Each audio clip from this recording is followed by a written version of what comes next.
Yeah, you're listening to No Fucks Given Radio. Are you sure?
don't want you to do shit. I know you look. I didn't even fix my fucking camera. Guys, what's up? My camera's all jacked. I didn't fix that part for this last broadcast because motherfucker, it's no fucks given, right? Hold the fuck on, all right? Let's do that. Let's do that, right? And then check it. Look, y'all's gonna hear this intro. This intro's wrong, NFGR. right? No fucks given. This motherfucking intro is wrong. Oh shit! I guess it's not, motherfucker. We'll be right back. We'll be live in a moment, motherfuckers. Yeah, last broadcast. No fucks given. Thanks for the support. We'll be back.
We cast a wide net. NFGR.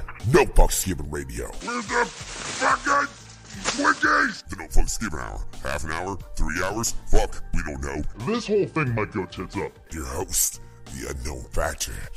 I don't give a fuck. Factor 316. Where are you, you spongy yellow delicious bastard? Where are you? Your co-host, Chuckklez. The headhunter clown. Yeah, well, I want to raise some pulses, don't I? You'll raise hell. Would you leave me alone? And of course, always in the background, Shell. Boing. It's No Fucks Given. Join us now.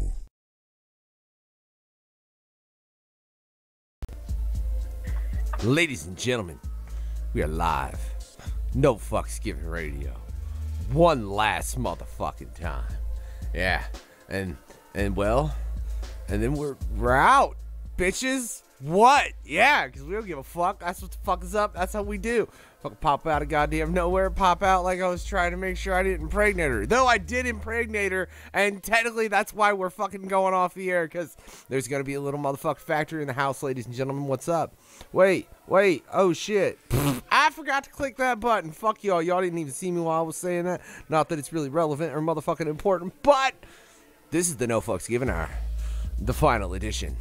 Yeah, and, you know, I just gotta say, when this radio started, whenever the fuck it started, right? Technically not even when this radio started, actually. Let me take that back. When I started doing fucking this shit, radio, interviews, the first person that was ever a guest and interviewed was this motherfucker right here, Chuckklez, that headhunting clown. Bro, what's good? Yo, what up, motherfuckers? What's going down? Yeah, dude, it's been crazy, right? Hey, we ain't even talking about your album. We're just talking about the radio this whole time. Yeah, man. It's like, I hear you, dude. It's like, I was... From the beginning to the end, it's crazy. It's like fate that chose us, you know what I'm saying? Well, yeah, man. I mean, it's a trip. Because, I mean, we've been over this on interviews before. Like, you were the first guest. These motherfucking... the wife's already bouncing. Shell's already done. She's like, the radio's over. I'm going upstairs. I'm pregnant. Fuck off. Those hormones are kicking in. Savage. At least don't forget your drink. Hey, at least don't forget your drink. Love babe. you, Shell. She's about to forget her drink and everything out there, fuckers. Yeah. So real quick, man. Before we even get this motherfucking show on the road in any farther capacity than we already have, I just want to say thank you for anyone that's been part of No Fucks Given Radio. If you watched the intro, I was running a large deal of graphics and flyers for past shows. Much love to my wife as well as Mr. DKB for pretty much all those graphics, and then I think it would be Noose and Demonic the Butcher for the other couple sprinkled in there. And then your boy did a couple too, Chuckles. Yeah, James Carcasco, man. Shout out to him, man, for hooking us up on the first ever flyer for Blood Beyond the Mat when we interviewed Rude Boy. He was also the first guy that did the graphics for our first episode of Freaky Fucked Up Fear Hour, if y'all check that shit out. Hell yeah. What up? Yeah, y'all in the motherfucking house. What's up to Trey as well as Lando over there? Much love, y'all. But yeah, and then I know Mike Recca had somebody that did the graphics, as well as Skippy and Demo Demon over there at Brutal Business. They had somebody that did theirs. So there's a couple of the guys that did graphics for the radio that you've seen. But much love to all of them people. Well, I mean, if you were any part of the radio, whether you just came on as a guest one time or as a host, did graphics, did whatever you did, thank you. It's been a hell of a ride. It's been, I think, like 2.5 years now. This would be episode 246 of the No Fucks Given Hour. We were 4 short of 250, bro. Yeah, it's crazy. Still a big ass episode too. James want to know what it do, Chuckles. They all think we're going to talk about your album. We're not. Well, we're going to get to that later, but right we're now not. we're just going to... That's what you think. At some point, motherfuckers... That's what they always say. Well, dude, when do we ever really get to them? When do we, like, if you really go back and looked at all the shows, I think something that was, like, if you look, music was spoken about probably less than 50% of the time, I would say. Well, usually we will attend to say some of the topics we were supposed to get onto, but probably like to like the last part of the interview and shit. And other than that, we'd totally forget what the fuck we even started for. You know, I think it was good though, man. It always made for fucking interesting conversations.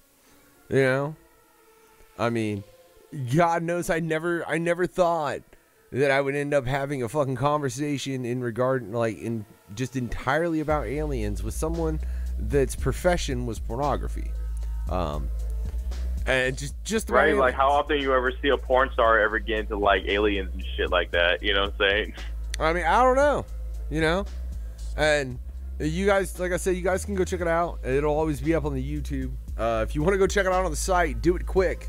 That site's not going to be up much longer. I'm going to tell you guys all that right the fuck now. I know Lando said your new album won't be until 2118. Well, I know Lando ain't going to get no fucking Asian girls until 2018 either, so he can go fuck himself. Love you, Lando. Oh, damn. Lando, he said you'll be getting Asians right around that same time. Wait, how is Lando? So wait, are you telling me Lando? Look, first off, I don't know how old Lando is. I think he's in his 30s. So you telling me he's going to be 130 something? Like he's going to live that long, Chuckles? Hold the fuck on. Until it gets to the part where an Asian girl finally sits on his lap and he just dies of a heart attack. but did not get to stick his dick inside of a nice Japanese or Chinese pussy hole and everything like that, you know what I'm saying? So he's shit out of luck. Oh, Ty said... It's Ty fucked up, but it's the way it is. Oh, Ty the artist said, "What's up, Chuckles? No, you cannot take over the fucking YouTube. I'm sorry. No one can take over NFGR. I'm sorry. This is my baby, and this is me putting a bullet in its head because I have a real baby." Yeah, because let's just say, okay, so if we were going to still continue doing this radio thing, back there would just be, instead of the radio, it should be like a whole total daycare. So he has to deal with his kid, and he has to deal with us artists and hosts like we're his children pretty much in a daycare. So it's like legit like the song of my title, Put a Bullet in My Head. Yeah, except I'm not suicidal, I'm homicidal. I'd start killing y'all motherfuckers. Let's just make that shit clear. Have me like you motherfucking. Yeah, so yeah, nah. I mean, but like I said, I've loved it. It's been a hell of a trip. We've gotten to talk to a lot of interesting motherfuckers. Yaya and Trey, both you two being amongst them. Oh yeah, shout out to Yaya the Gremlin. Shout out to Trey Flows, dude. Y'all my boys, man. Fucking love y'all. And Trey, get Yaya that collab. Yeah, I'm waiting for that fucking music video, dude. Like, they made a music video as well. I'm looking forward to see that shit. Oh, hell yeah. That's what's up. Yeah. And honestly... And as soon as Trey Flows gets everything set up, he and I are going to do the music video for sure for our track Personality. So hopefully soon. And can I say, on that note, expect to see more of things from that, like, from The Unknown Factor. You know, as far as some music videos, things to that. I was actually I haven't been worrying about the radio for the past like week as much as I had been. Period. Like over the past year and a half, 2 years, whatever. As far as just got to get that because it's fucking shutting down. I got some recording done today, Chuckles. That was awesome. Holy shit! Now, and I thought I was taking so long with my album. Now wait a sec. Now hold the fuck on. Now, all right. When did your last album drop? This album's my last album that's ever dropped last year at Gorefest. Was called all right, no. Hit. Fuck you. I do not include greatest hits, you ass. No. The last album, like the last legit album without the greatest hits on it? I'll say 2013. 2013. Okay. All right. So that's 5 years. Yeah, until finally after 4 years of getting this album out, it's definitely coming out next week. All right, it's coming out in 21/18. Lando says that's the date that is set, October 31st, 21/18. He's talking about himself, about him getting some Asian pussy. So, dude, you can't come at me with your personal problem. All right.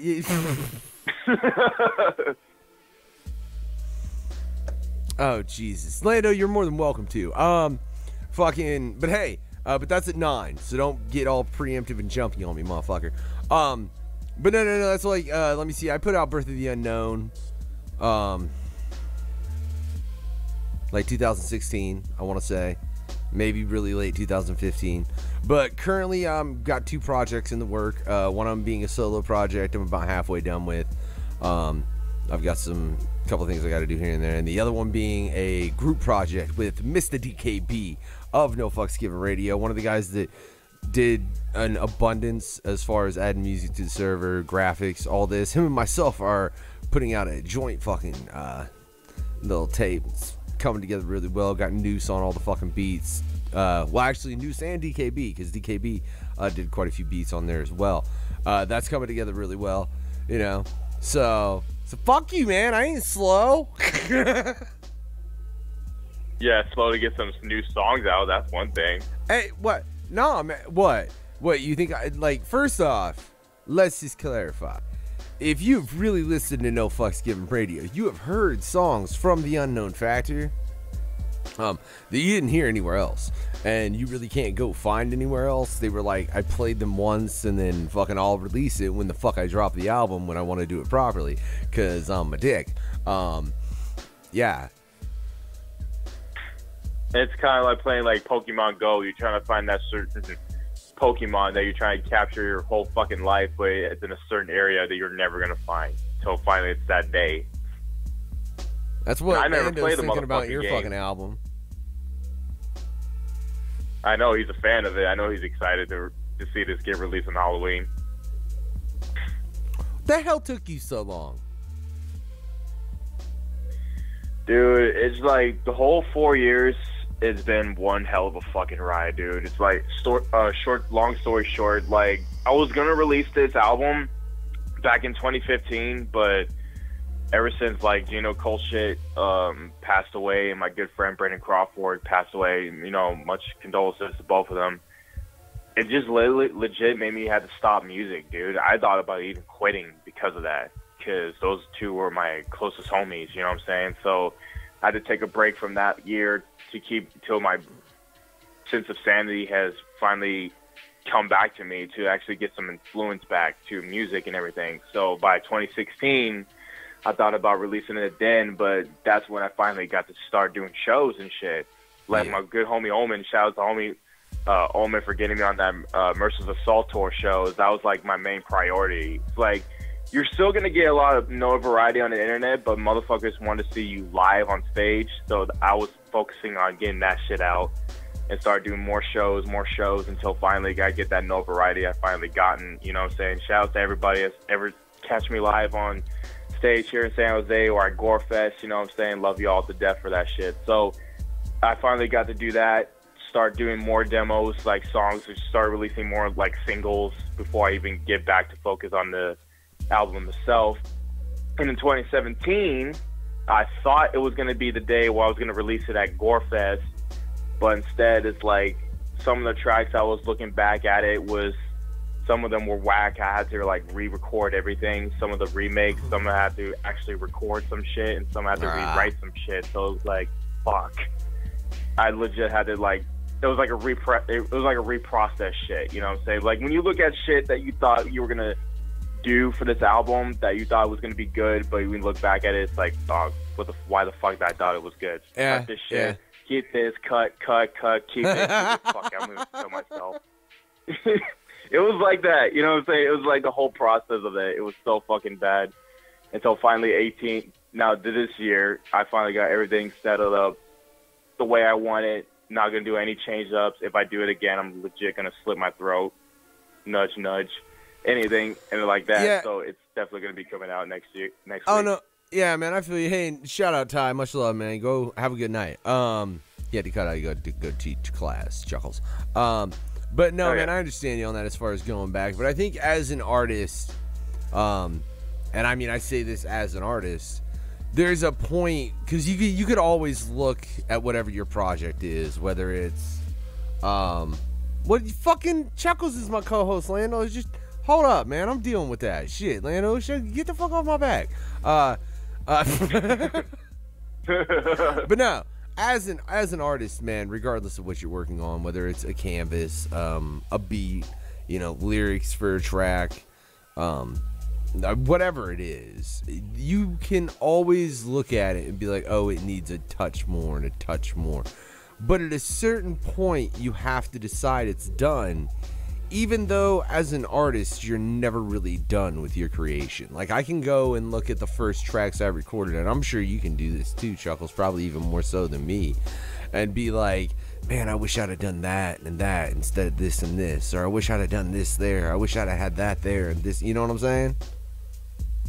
That's why I always look at my first album, Demon Side. There were some songs that I really loved recording, that I loved recorded, that I still use to this day, and there's some other songs that's like, why the fuck did I thought this was good, and I should have like came back to revisit it to make it sound better. You never know. You never know. If years go by, I'll like make a fucking revisited album for Demon Side. You never know. But other than that, though, yeah, I feel you on that topic right there. That's what I did for this album. Like, there was a couple of things on this album. Originally, fun fact here, ladies and gentlemen, I was originally going to call this album Scream or Die.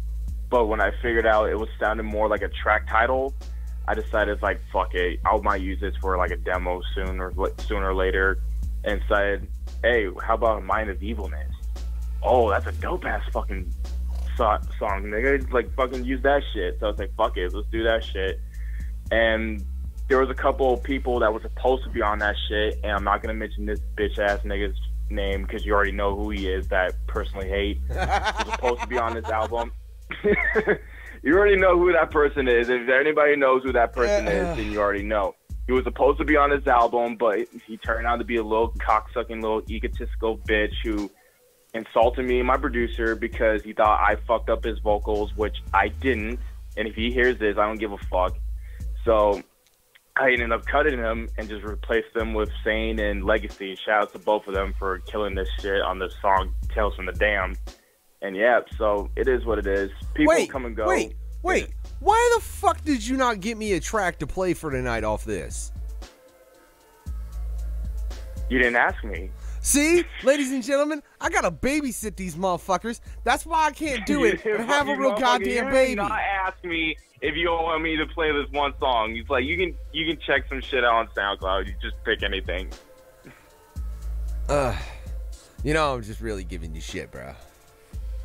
I know. It's like, still, you didn't ask me shit. This motherfucker's so forgetful to ask me some shit. Hey, first off, now, you gotta, at this point, give me a little bit of a pass, bro. You gotta give me. I'd like to think the radio, when it was fucking running optimally, ran pretty goddamn well. Oh, yeah. All right? That's a full-time job, bro. It is a full-time job. I remember, like, starting from the bottom, now we're here. Not referencing those goddamn songs in the mainstream, but it's still, like, real-life shit. I mean, it started off with... I remember, like, back then when I finally got started to become a co-host, I remember we have these, like, bad fucking errors, these bugs. Every time we get through an interview, you get cut off because we used to use Google Hangouts and shit. And all of a sudden, we had to go back at it again. It was like, oh, God, it's like a process over and over again. It was so bad. Yeah, it's definitely something that evolved a great deal. Like, I'd tell y'all to go check out Chuckklez' first interview, but it was never released because it was terrible. Yeah, because the quality was so bad. I remember. It's just not an overall good interview, man. Like, look, I've checked bits and pieces of it and been like, yeah, I wouldn't release that for a multitude of reasons. But again, I mean, that was the first interview I ever conducted. You know, I didn't know what the fuck I was doing. I'm just a motherfucker who likes to jibber jabber. I'm really, really good at it. You know, I'd like to think you are too, man. That's why you made a hell of a co-host. Plus, we're both slightly psychotic, which is, you know, helpful. I'm curious though, Chuckklez. Out of all your time over here on No Fucks Given Radio, what was the moment that really stands out to you in everything we did over here? Like from the artists that we interviewed on this radio show, or just like in general being a co-host? Anything, man. Just something that makes you go, dude, that time was really fucked up. Oh my God, that's a fucking hard one. Oh shit, there were so many episodes that were crazy. There were so many episodes that we've done that sounded so fucked up. Yeah, dude, if you told me like the most, like the thing that's really, like, there's got to be one that sticks out in your head a little though, bro. Come on. I think I'll give you two. I think 2 episodes that was kind of like, oh shit, what's going on here? Like going off batshit crazy when we interviewed Body Bag Syndicate. Yeah. It's like the first time we were about to get started, we have this weird caller that just keeps popping up and popping off, and I thought we was getting the host and everything. Because I think one of BBS's homies was with us as another co-host at the time. So this person keeps calling again, and we all were getting pissed off. It's like, bro, who the fuck is this? It's like, if you're going to be hiding behind a phone, being quiet and shit like that, just, like, fuck off. Or if you do have something to say something, and you're just being quiet until it finally got to the part, you know, back then when BBS and Static G used to have beef, which they don't have, they're not beefing anymore, by the way, but this was back then. And Frankie slapped Static G in the face, this and that, but it is what it is, until the guy actually called in and started saying, you motherfuckers are by far the most disrespectful sons of bitches, this and that, and yada, yada, yada, and everybody started, like, fighting on the air. I was like, what the fuck just happened?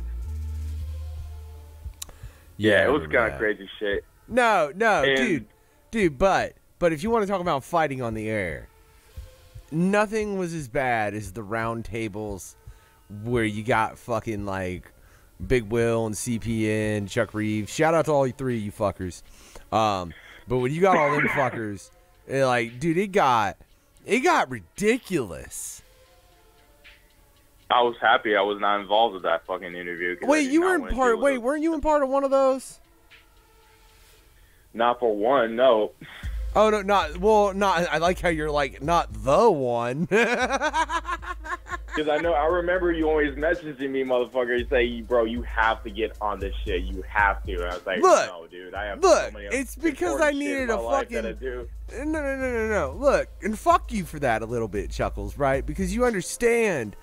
I wanted you there as another person of logic. Like they're ever gonna listen to me is like, no. I don't give a shit. Like, at least there would have been two logical people as opposed to just one. Was it though? Like, just think about it. Was it though? Was it what?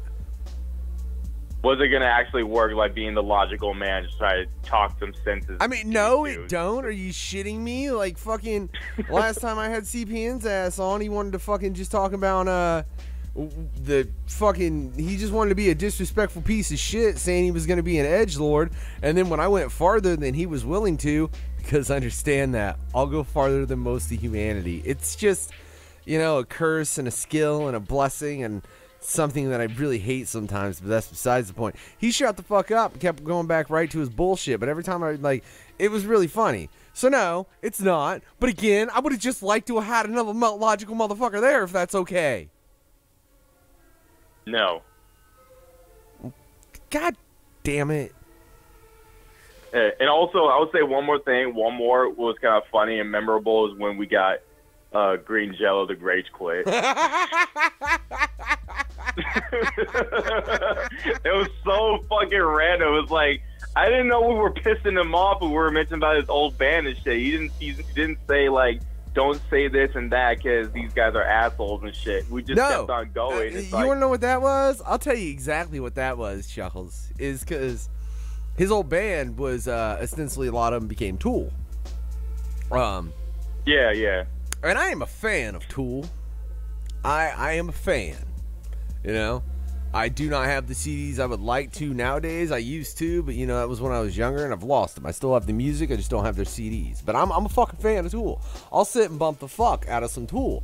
And I think he kind of caught the fact that I was like, oh, hell yeah, man, Tool, that's what's up. And he's like, this dude doesn't give a fuck about my music, but he is a fan of Tool. Fuck this guy. Right, and then we just kept on continuing this shit, and then all of a sudden, like, ding, Jello? Hello? I mean, dude, he had some damn good tracks. We tried to get in contact again. He just didn't call back. I was like, oh, did this motherfucker just rage quit on us? I mean, he had some damn good tracks as Green Jello. Like, Green Jello's got some damn good music. If you've never went and checked it out, like, go check out the music video for Three Little Pigs. That shit is fucking hilarious. Fucking love that music video. That's some classic shit, dude. All right. So, I mean, I'll sit there and give that shit all props all to hell. That's some MTV claymation type shit. You know what I'm saying? Well, that's back from that era. It was. What up, Denise? What up? Got fucking Maximus in the motherfucking house. What up, Megan? She said Chuckles, heart, and a bunch of hearts, man. I love you, heart to Megan. But yeah, no, but hey, as far as rage quitting, dude, we got a good handful of people that rage quit. Like that bitch-made motherfucker King Crimson rage quitted. I do, but that was because of fucking... That wasn't even us. Yeah, it started with Chuck Reeves, and then CPN came in, and after that, he just quit it right off the bat before he even started the interview. Demise. Oh, sorry, Demise. Shit. My bad, Demise. I didn't look at that close enough. I apologize. Not Demise, Denise. what up, though? What's going on, brother? Even Damien says Green Jello sucks, apparently. That's what Lando said. I didn't know that. It's so funny that we got him to rage quit. Yeah, shout out to D, another motherfucker, when they was running the Kool-Aid Corner. Yeah, that was some dope shit, I mean, there's been a lot of fucking sick shit on this radio, man, from a lot of different individuals, Yeah, I really wanted to get on an interview with Damien Saw and Bloody Ruckus for their show. They even thought about getting me out there one time if I ever got the chance to come up to Wicked, Wisconsin. If they're ever going to do that Kool-Aid Corner, they thought about getting me on an interview. I was like, fuck yeah, let's do it. But that shit was nutty, Chuckles. Their show was nutty as fuck. I fucking loved it, dude. And that was awesome.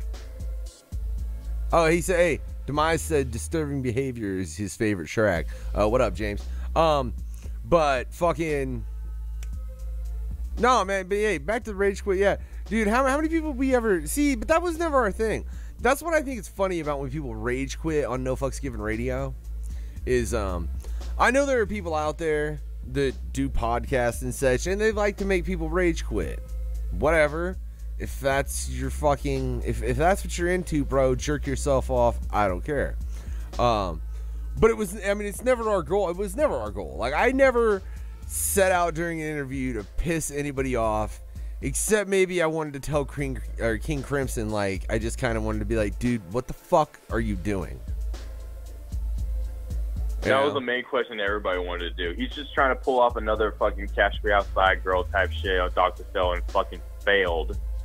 Miserably on that shit and failed. Yeah. But that, well, again, that wasn't something where I was trying to get him to rage quit. I would have loved to have had a discussion with him, artist to artist, and sincerely ask what the fuck he was doing. Like, dude, do you really think going on Dr. Phil is the proper or is the successful route in trying to do what you're trying to do? I'm sorry. It's not. And if it did work, if it ends up working for him in some way, shape, or form, hey, dude, more fucking power to you. Grind on and fucking live on. You know, that's what the fuck is up. I don't rightly give a fuck. Me looking at it, it was odd, fucking weird ass thing. It was weird. It was so weird. I was so happy I was interviewing with Bounce Ball Boogie at the time, so I didn't have to condole in that interview. Shout out to Bounce Ball Boogie, by the way. Whatever, man. That shit was hilarious. So back to the topics. Like we were originally just like some crazy ass dudes just making the interviews more fun. Like how often like we interview people and they have to have fun on an interview. You see a couple of times in different shows, but mostly majority, if you listen to like radio shows or podcasts, some of them are just like so basic bitchy. It's like it's boring. People, let's spice it up a bit. You know what I'm saying? So you and I have that good chemistry together. It's about some crazy shit. I remember just like the box shit. I remember you gave me something nice for the box and everything. It's like, if I was on the show, what if I flipped this upside down and made it fucking negative and just throw people off and shit? I know it threw you off from the very beginning. Oh, dude, yeah. The first time you did that, I was like, what? Fuck is going? Man, fuck it. I'll roll with it. I mean, I was down with where you were going, you know? But when you initially did it, it was very much like one of those things. It was like, what the fucking shit is going on? Probably like most of our guests feel. Like thinking about it, that's probably the first time you did that to a guest when it was me and you hosting the show. That's probably how the guest feels every time if they don't know it's coming. For real, that was the plan, you know what I'm saying? We'll give him a good interview, but here's the ending part that's kind of fucked up in a way, but we love you, but we're going to have to kill you. Yeah, man. It was never done out of anything. I think the best reaction we ever got from an interview, and shout out to Trey Flows, by the way, was the time we were trying to kill him on his interview and say, why do I have to die? It was like, why am I dying? Because we're assholes like that. Pretty much, you know. Yeah. And I'll tell you, that's the funny. Hey, but why the fuck? Because the last year you shared that fucking interview, and you said like I got to get all serious and shit. Wait, why you gotta say I got to see? Man, I ain't serious. But then again, you know, I don't know, man. Who do you think was more serious between the two of us during these interviews? I'll say you were more serious, and I was more crazy. Caller. Yo. What up? It's a sexy what psycho. up? That's funny. What up? I was just What? kind of talking about you a little bit. More in reference to what Chuckles said about the interview that you and I had and the fact that I got all deep and shit all quick. You did. Hey, what's up? I'm at this. Yeah, I'm. Whatever. I liked it. I liked it. Hell yeah. I wish I was there to interview on that interview, Jay, because I had to go to a basketball event and everything. You are? Can I make a comment? You sound really normal compared to how you look. Why do I always get that type of shit? I always get that same Sounds fucking so shit every day. responsible. Hell no. You're like, wait, is this the same person? If you hear could my be. music, I sound like a totally different person or on Yeah, stage. But we it's actually funny. get to know me. It's funny. Yeah, it's funny. One of the guys from, how do you say that? Alex Zulu? Allah Zulu. Yeah, my bad. One of the Yeah, guys is the Allah same way. He Zulu. like, seems all crazy. So we just met them last night. He's the same way you are. He like sounds all crazy in his music. He's like, oh, and then he's like, hi guys, how are you? I'm like, what the fuck? He's like the nicest guy. It's like really weird. Same thing with Twisted too. It's like I thought these guys are gonna be crazy motherfuckers, but these guys are actually like down to earth people, like some normal voice type cats.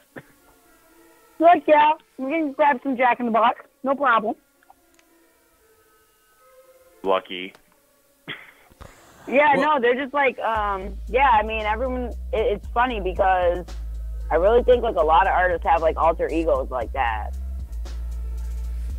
I Kind of think like a no. split personality.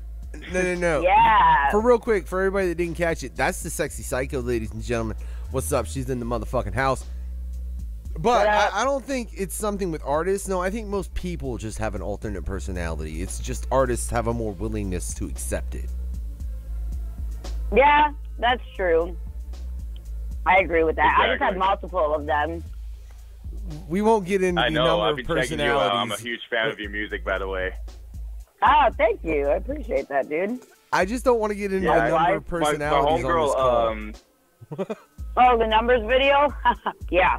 Those are a few of my showcase personalities. The other ones you probably don't want to see. Oh, well, no, I don't want to get in the number that's on this call, I've been though. seeing them. Because, like, between you, me, and Chuckles, I imagine there's, like, at least 12 people here. Oh, God, easily. Exactly. Easily. Yeah. All I know is Lando So what's said your favorite personality? What's your favorite personality, Chuckles? My favorite personality of myself. Of yourself. And what is his name? What is his or her name? And what are their characteristics? Damn, that's actually a good ass question, and I never got that Thank before. you. So, Well, now you have. That's awesome. Did we just became friends? Yep, we did.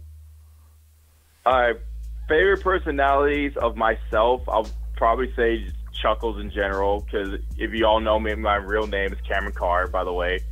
It's just like, if you see me at shows or you see me just kicking with the fam and everything, I'm kind of like that crazy motherfucker that gets drunk or high all day but just having fun with it. But when you see me personally normalized, it's like, what the fuck is wrong with you? It's like, you were this and that, now you're normal? What the hell? Like, Awkward. It's kind of like a Dr. Jekyll, Mr. Hyde type theory to it. You know what I'm saying? When you see me. Okay, first off, I love the fact Demise pretty much said Jekyll and Hyde, Chuckles. But, you know, the other thing, Psycho, when you were on, I didn't have Chuckles with me. And speaking of awkward, no, I know. I wasn't able to do this to you at all. I wanted to do it on that interview. Hey, hold on, I'm to gonna get to without it. Damn, telling man. me that you were doing it on Friday. I'm you gonna son of a bitch. just hold on. I had to go to a goddamn Warriors and Lakers game. I got you, to do bro. this interview without me. Bro, I understand. got you, right? This is honestly, it was. I'm a fan. I just hold on, man. just shut up and do it, right? And like, I wasn't able to do this during your interview, which is something that I loved doing this during all the interviews where I had you as a co-host. Chuckles is fucking awesome. So Chuckles, fuck it, make it awkward. All right, make this shit awkward. All right, so Jay Area, since I don't know if you gave her this question, but like, let's just say that you just got done rocking the show, and this groupie comes up to you, and she says, Jay, you are my idol, and I just want to eat you up, like that, foaming at the mouth type way. And he was like, fuck it, let's do this damn thing. So you guys are smooching down in the bathroom. You decided to take off her panties to see what she's got going down there. And what holds in front of your eyes is that she herself is containing the blue waffle. What's your first reaction when you see that type of shit? Okay, I'm going to break this down, like, really succinctly. First of all, I don't know how much you guys have actually researched me, but that would never happen. I'm not a PDA person. It sicks me out. Like, I, like, would throw up, literally, on people. Like, I don't like that shit. Second of all, if I were going to fuck a bitch, she would have to be paying me. So, I don't know. But anyways, so that's a whole nother story about my old pimp life, but we won't go there. Third of all, if I saw some shit like that, bro, like, I don't know, bro. It'd be pretty serious. I would get pretty upset. I'm getting serious now, because that shit is that, bro, like, I don't know what to tell you. Like, I would probably punch her in the throat. Really fucking like, hard. Run the fuck out. You're like the third person. I was like, punch her in the throat and like go on her Facebook and go live. Like, take her phone and go live on her Facebook and show people like, this is what's going on. You guys need to stay away and run. But like, on a serious topic, people are so like scared to talk about like, ooh, I got tested for STDs. That should be normal. Yeah. Like, on a serious topic, to bring awareness to the situation, like, that should be normal. Every time you get a new partner or anytime you're, like, fucking around with somebody new or whatever, like, or you think someone might be cheating, like, you should get fucking tested. Like, that shit's free. It's not that hard. There's no reason for any kind of madness going on down there. Definitely true. Yeah. As I eat some grilled chicken. Very awkward. You're welcome. I'm currently eating grilled chicken right now. Thank you. I wasn't able to do that. Like I said, I mean, that's just he does it a couple times. People ask during us most like, interviews. why do we ever got into this blue waffle incident? It was because we were interviewing Don Arias. Shout out to Don Arias. Oh Lord. And we're talking about this shit, and some asshole on Facebook Messenger sends me a picture of the blue waffle itself. I ended up blocking him, and I was like, what the fuck is this? It looks like something got mauled by a grizzly bear, just like Leonardo DiCaprio did in the movie Relevant. Like, what the fuck? No. Oh, it's Revenant. First of all, it's Revenant, but yeah, I'll accept it. Hey, but no. You remember that scene. Fuck that. You remember that grizzly bear scene. Dude, I was like, oh. See, I grew up in Canada, and my dad actually got chased by a grizzly bear, and he had one fucking bullet in his shotgun, and he ended up shooting him right between the fucking eyes and killing him. Swear to God. Fuck. Swear to God. It was when we were up north, Ontario. Yeah, he like was chasing. And my mom's like, which bullet? She's like, pick the right fucking one. And she threw down the box of bullets. He got one bullet, put one bullet in the shotgun, and shot the bear right between his eyes. Swear to God, no bullshit. But yes, I mean, shit. Yeah, dude, that's a fucking true story. It's fucking crazy. So yeah, but that Revenant dude. First of all, how the fuck did Leonardo DiCaprio not get a fucking award before that fucking movie? Anyways, but that movie, like, he had to get an award for that. Like, I was gonna never watch a movie ever again. He got an Oscar for that movie. Yeah, he finally won an Oscar. Well, yeah, finally. You know what I'm saying? After all the movies that he's done, he's never got an Oscar, and that was so fucked up. That's what I'm saying. He was a badass, bro. Like, he's done some badass movies, like Gangs of New York. He definitely deserved an Oscar for that. Maybe there's just somebody he won't sell out to. You know, like. Well, maybe someone wants a piece of that ass, and he's like, "No, bitch." Yeah. He was supposed to get an Oscar for Titanic, what I've heard, but they gave it to the actress instead. Oh, he was dope. Real quick, I must have came in at the most awkward moment because I heard y'all talking about the blue waffle. DJ Maximus in this bitch. Oh. What up, Maximus? Oh, you said in this bitch. I thought you said and his bitch. I'm like, wait, they both on the same line or No, nothing like that. No, nothing like that. No. I got my mic muted on here because I just got up here in Detroit and just got set up and running. So I'll mute and unmute as I go to pop on and like respond or anything. Maximus is insane, just so everyone knows. Check his shit out, though. Very He's all up in good. Detroit right now.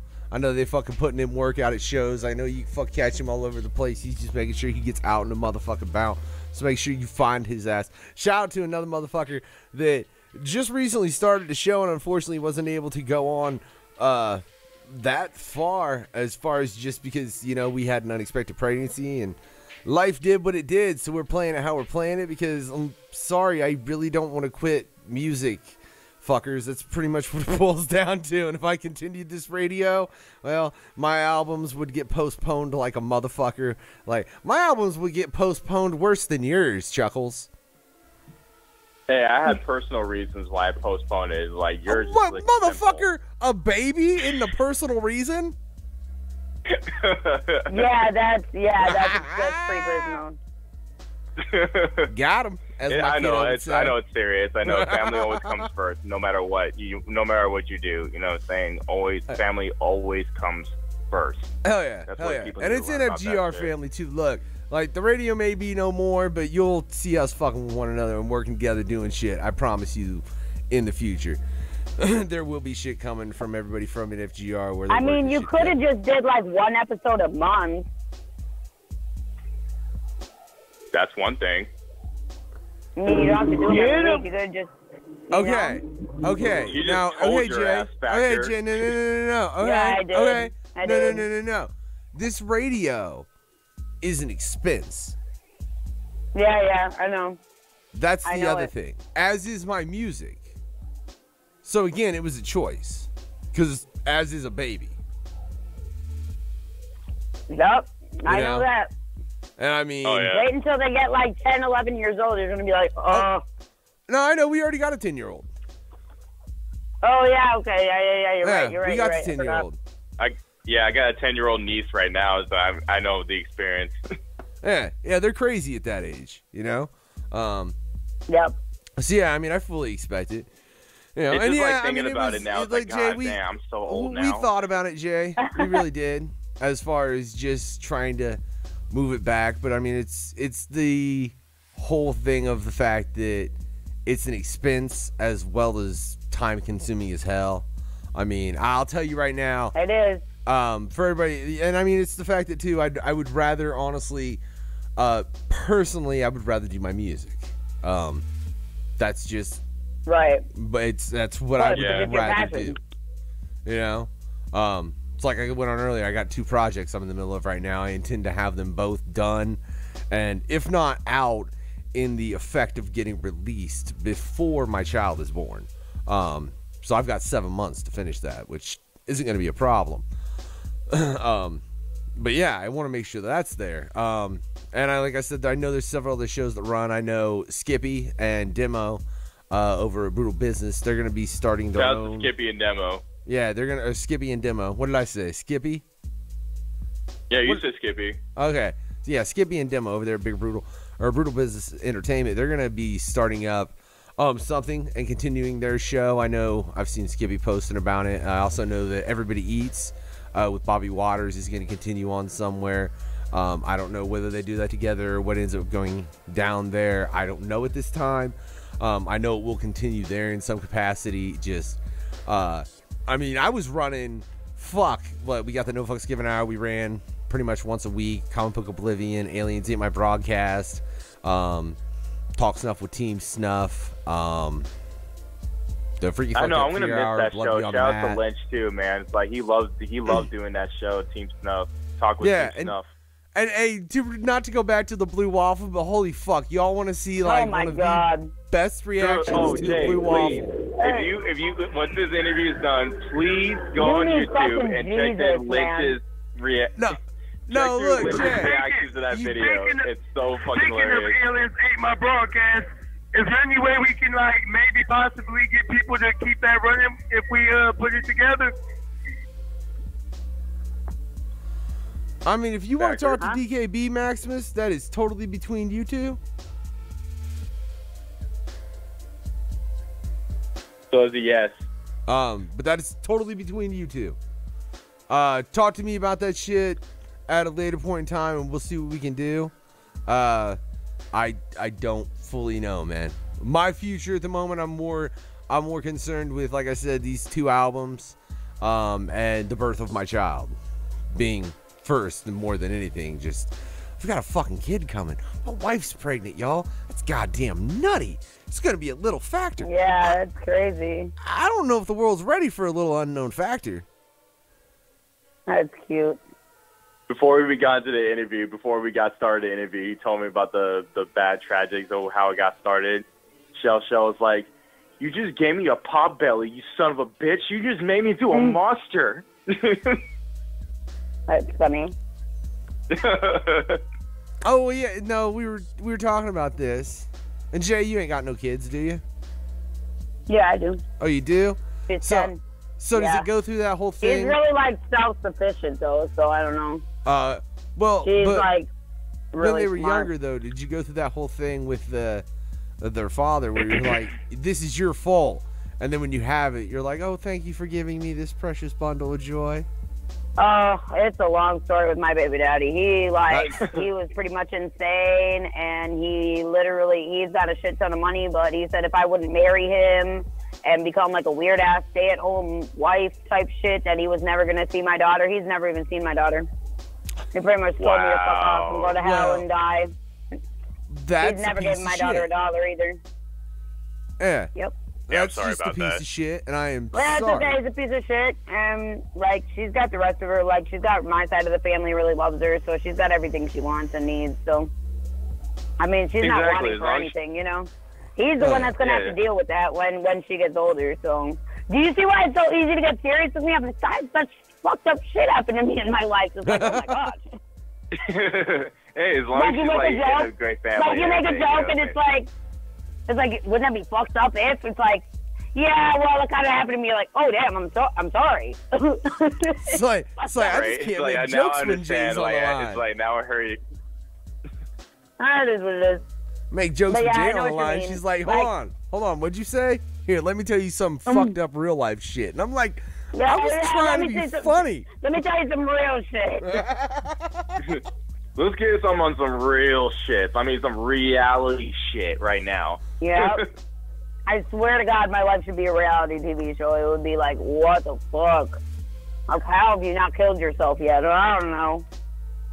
I'll personally watch your show more than I'll watch these stupid ass shows on VH1 or something like that. Yeah, say at Well, least because it would be real. It would be actual struggle. Like, I think we should have a reality show where it, like, really follows a motherfucker that's really trying to get in the industry, that doesn't have, like, all their, like, 3 brothers and dads and uncles that already made it. Like, somebody that's really grinding from the bottom. You know what I'm saying? The struggles they really go through. Like, the money they really got to spend. Like, bro, like, I don't even... Like, Yeah. that would be interesting to me. Like, I think that would get hit. You know what I'm saying? Actually, that's a really good idea. I think I'm going to pitch that idea. Say it would. Yeah, just pick out certain artists that we can pick in the underground and have them on a full interview, a documentary type shit. I was thinking about that too. I don't know if you could ever get that to be taken on by mainstream, just because then it shows the Not side just of the mainstream, but entertainment underground industry. too. You can still make hits on the underground no matter what. This is true. This is true. That's Well, true. Strange Music has their own TV thing going on now. So maybe they might be a part of it. You never know. Strange Music, Tech Nine's label, they're like starting to move into like film and video and shit. Hell yeah.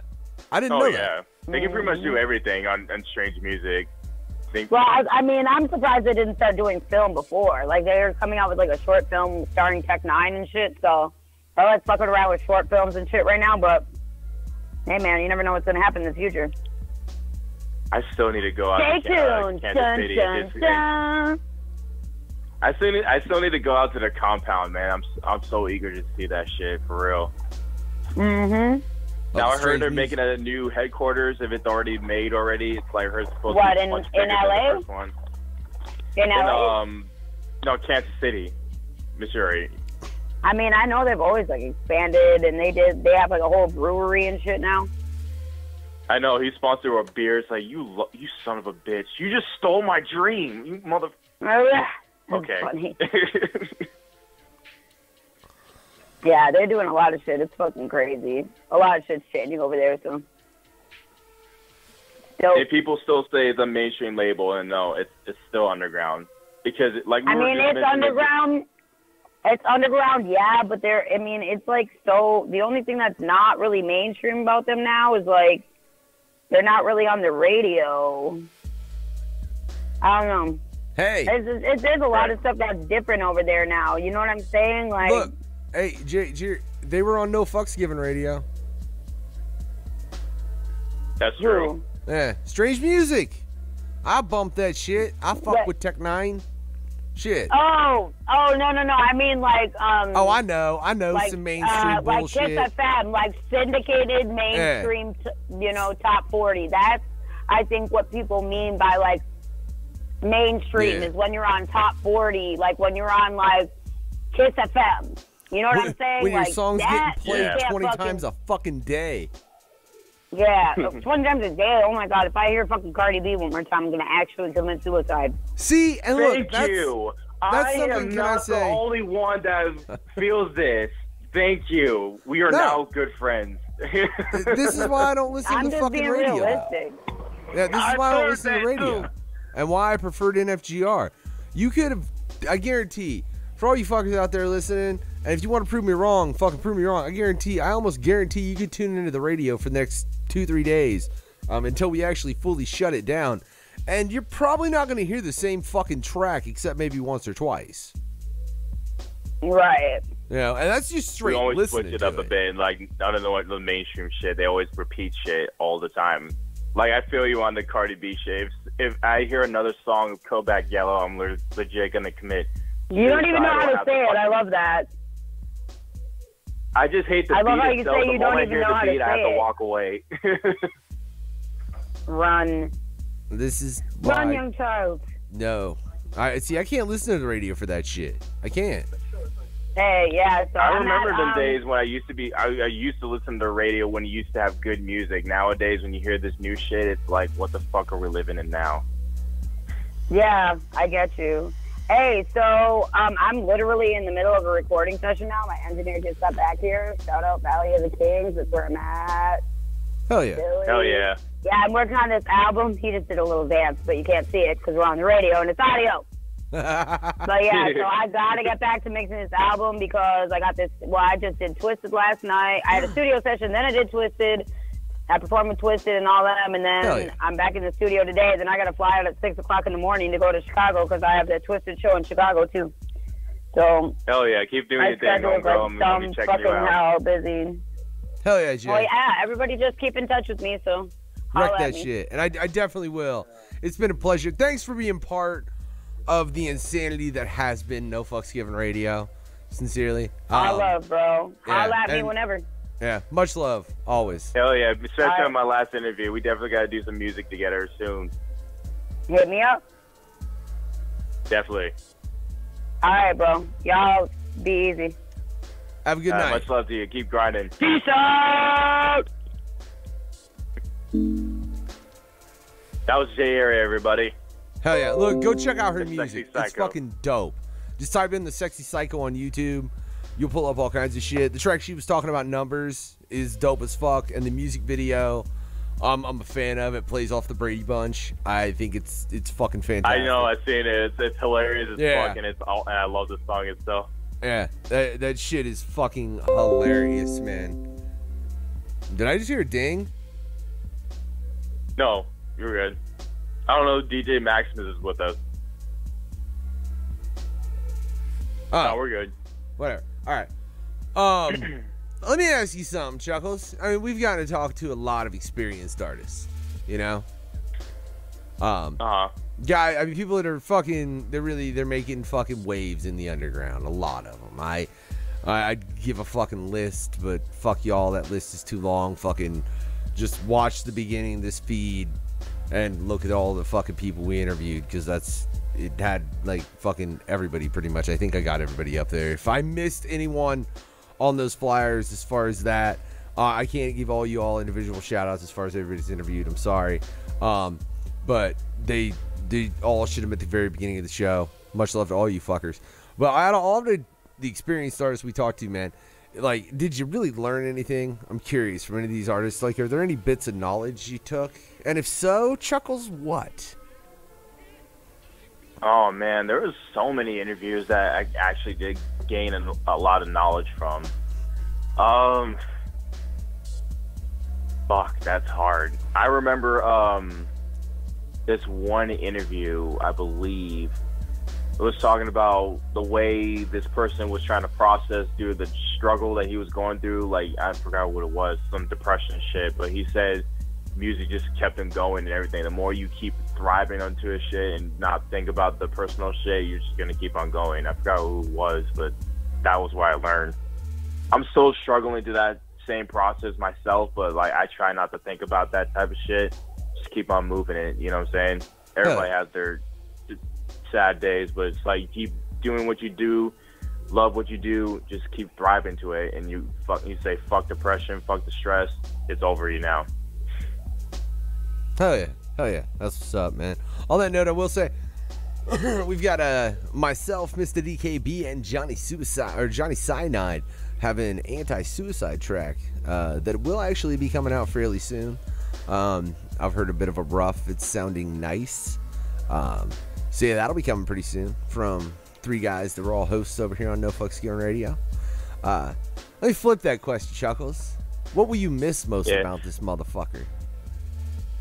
What would I miss? It's just the fun insanity. It's like, especially the people I've never thought that I ever got to meet or talk to on the phone or interview in person and actually meet them in person in general. You know what I'm saying? It's crazy. Hell yeah. This radio legit helped me grow, and you guys helped me grow with that, and I appreciate y'all for that. Oh, hell yeah, man. No. I know you helped this radio a great deal. I know that for a fact, man. It's, I mean, it's been a blast. I'll tell you, you know the thing I'm honestly going to miss the most?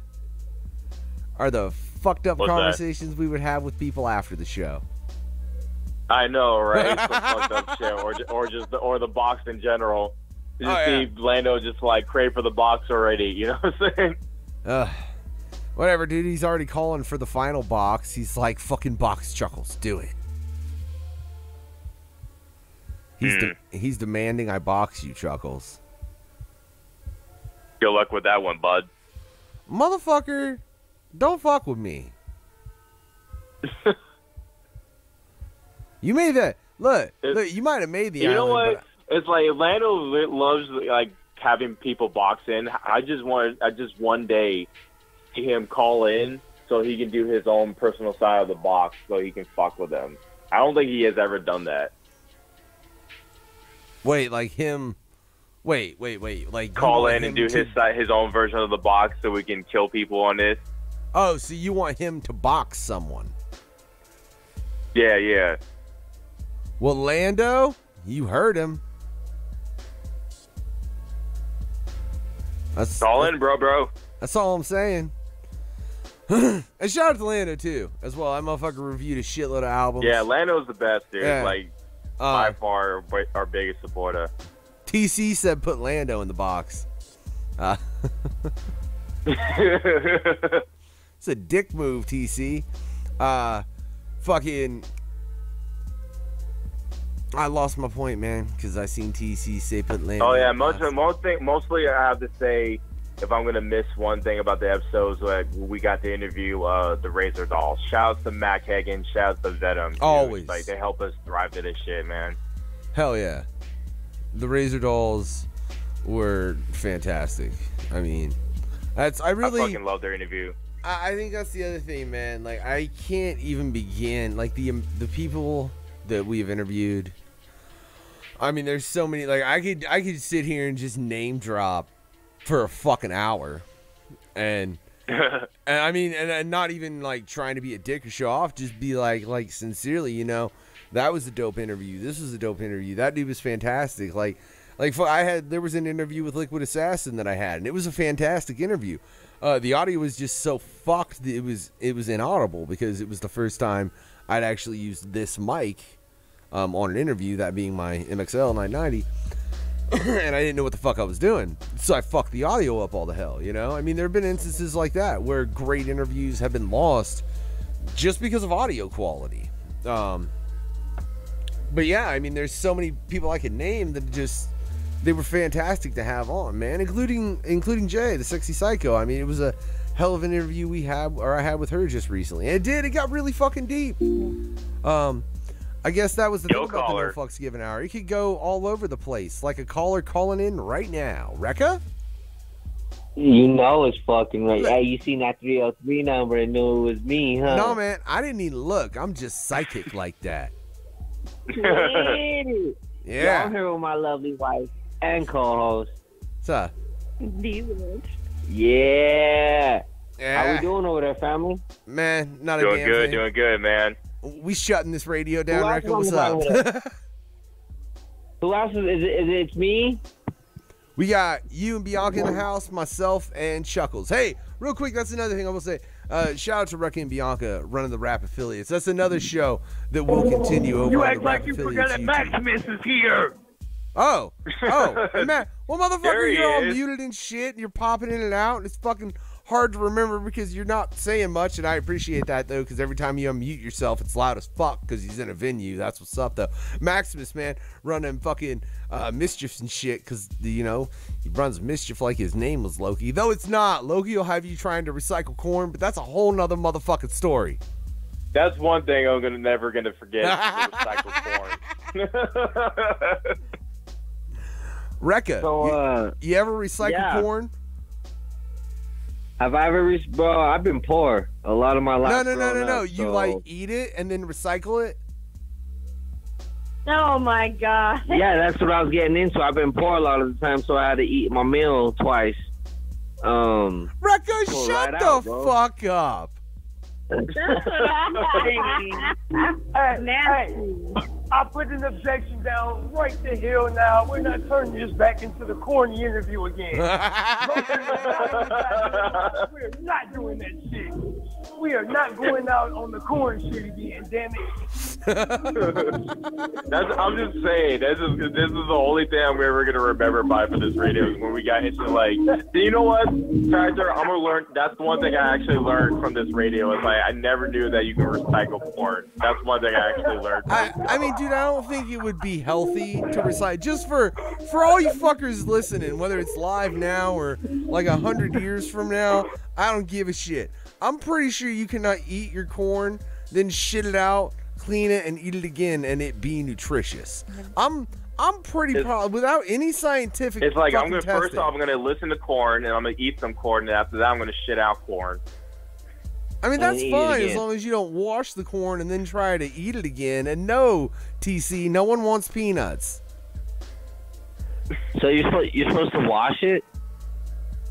You recycle it when you're done eating it. Oh, nah, see, I just pulled it straight from and right back. That's one thing I never knew you can recycle corn. Or lettuce? Or is that just me? Am I the only one who has that problem with lettuce? All right, so real quick again, like I was saying, Rekka, Bianca, they ran the Rap Affiliates over here on No Fucks Given Radio. It was every Wednesday. They actually just had a broadcast last night, their last broadcast on No Fucks Given Radio. But you will still be able to continue to hear the Rap Affiliates on their YouTube. It's just the Rap Affiliates. You can look it up. Just type that shit in the search bar. You can pop that right up, and you'll still be able to hear them broadcasting every Wednesday from the YouTube. Because I'm getting off this corny shit. All right, you fired folks. Maximus gotta go back to work now, so I gotta pop off here. Go to work, fucker. It's been a wonderful being part of the No Fucks Given family, and no, thank you for the opportunity, bub. I'm gonna keep this ball running. Me and Bobby gonna keep our shows going. Hell yeah. You'll be able to catch Everybody Eats as well. Have a good night, Maximus. Tell Killer and Lisa I said what's up. All right, for sure. And hang up. The venue is loud. Hey, there you go. Unknown. Yo, shout out for that, man. Yeah, we are still gonna run the Rap Affiliates, man. Hey, and we did love being a part of this. You know, before we had the Rap Affiliates, you and I known each other for me being a host of something else, and when that didn't quite work out for what was going on at the time, I reached out to you and told you, you know, I still want to be down with NFGR. Bianca and I still want to be down with you. How we do this, and you blessed us with a slot and we ran with the rap affiliates, man. Like, we definitely appreciate you, brother. Hell yeah, man. It's been Hell yeah, man. Wait, do we have another caller? Yes, caller. Yo, what up? It's DKB. Ah, that's Mr. DKB. Yo, what up, though? Yeah. What up? Can I say this man right here, this gentleman, did a shitload for this radio, ladies and gentlemen, as far as, like, I don't know how many fucking, like, look, there was shit on the server that I didn't even know because he added it, which is awesome, bro. I just gotta tell you that.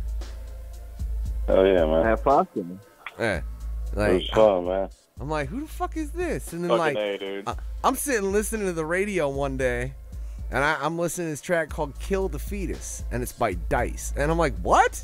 Hold the fuck on. And then I listened to it, and I'm like, wait a sec. I'm hitting up DKB. Like, what the fuck was this track, bro? I'd never heard that shit before. And, like, first off, that is, like, one of the most brutal diss tracks I've ever heard in my life.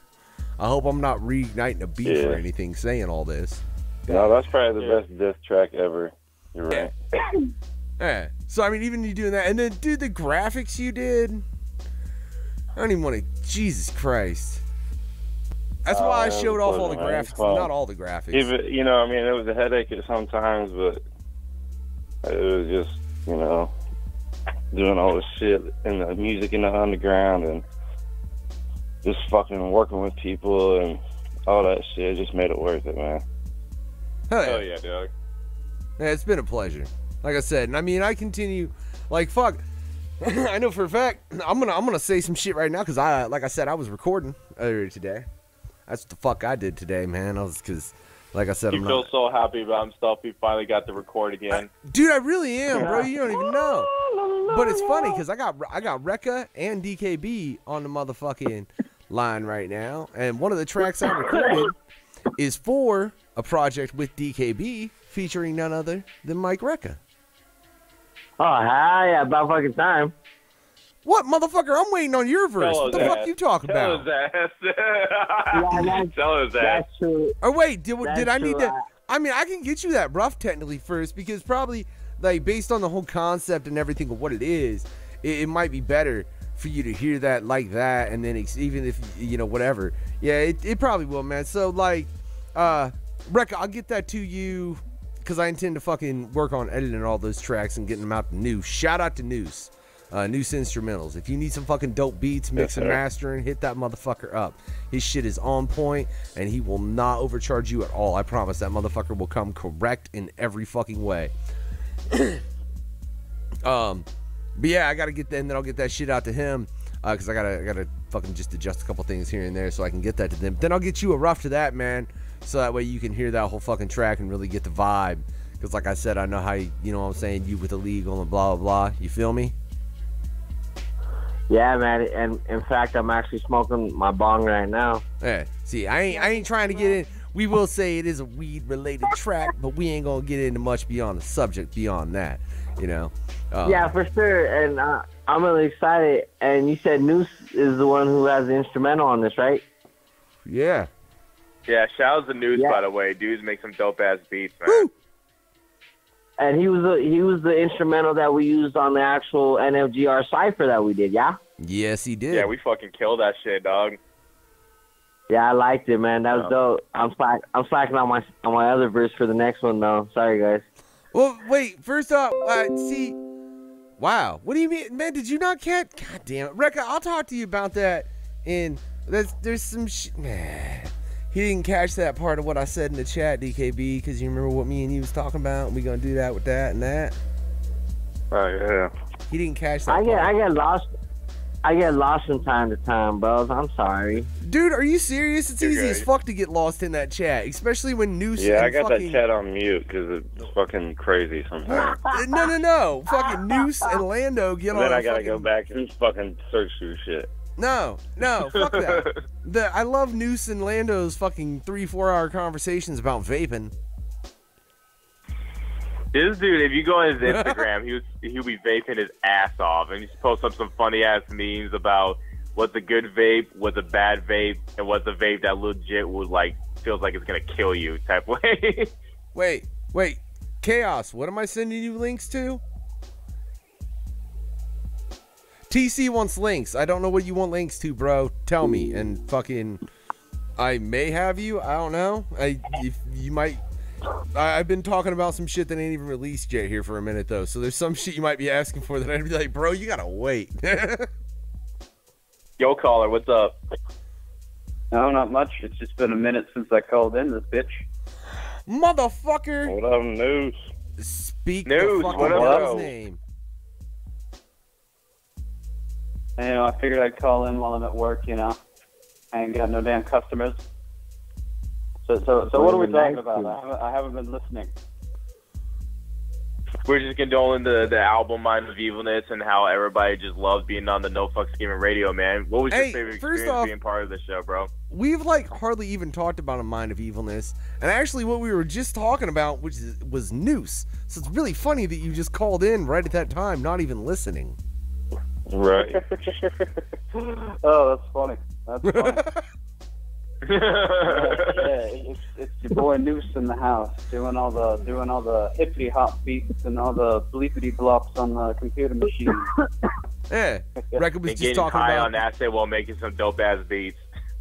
That's what he does. But no, Record was just talking about the cipher, man. And real quick, hey, if you guys go to nofucksgivenradio.com right now, you can download that cipher for free. Features myself, DKB, Chuckklez, Elmo415, Noose, and Mike Recca. Everybody on the line, and Elmo. Elmo's just not here because he's out on tour. But yeah, and then Right. What a loser.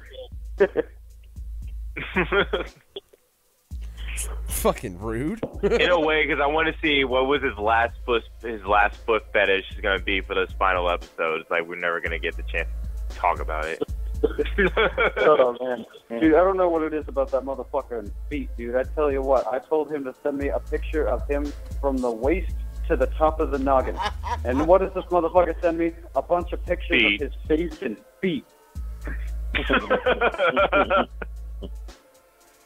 Motherfucker, I didn't want no goddamn feet. He's the foot fetisher, all right? It's like I never knew that it was a thing either. I don't know why.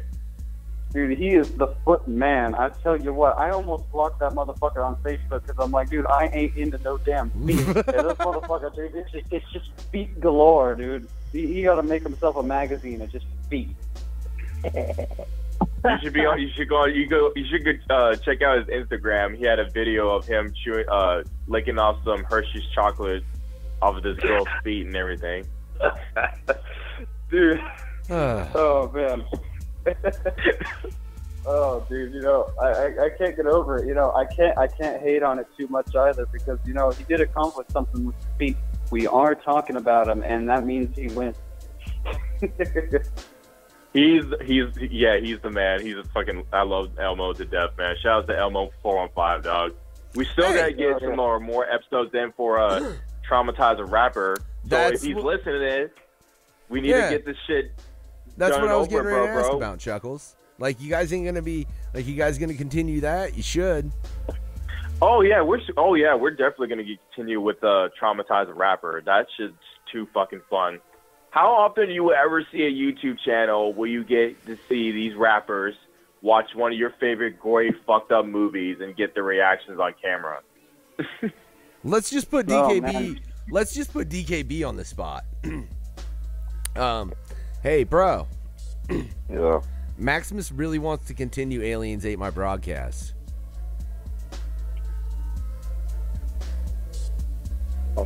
Okay. Like, it is his desire. Okay. He's like, I want to figure out a way. You can pre-record that shit, throw it up on fucking YouTube and Facebook. Oh yeah, It's no. not part, No, even it if would it's not part of definitely the at that NFGR point. brand. You just make your own YouTube channel for Yeah, like a it would podcast. definitely at that point turn into more of a podcast. I mean, it wouldn't be part of a radio. That's definitely true, unless someone was going to continue running this blah blah blah blah, and that's a whole fucking. I mean, I'm gonna continue to watch crazy, fucked up conspiracy videos. So. You'll make like a reaction blog. There you go. Dude, those videos are getting popular, dude. You get a bunch of fucking random goons from all kinds of random subcultures, and they watch opposite shit based on their subculture, and boom, you get a million motherfuckers watching that shit because they got to watch emo kids react to Dora the Explorer.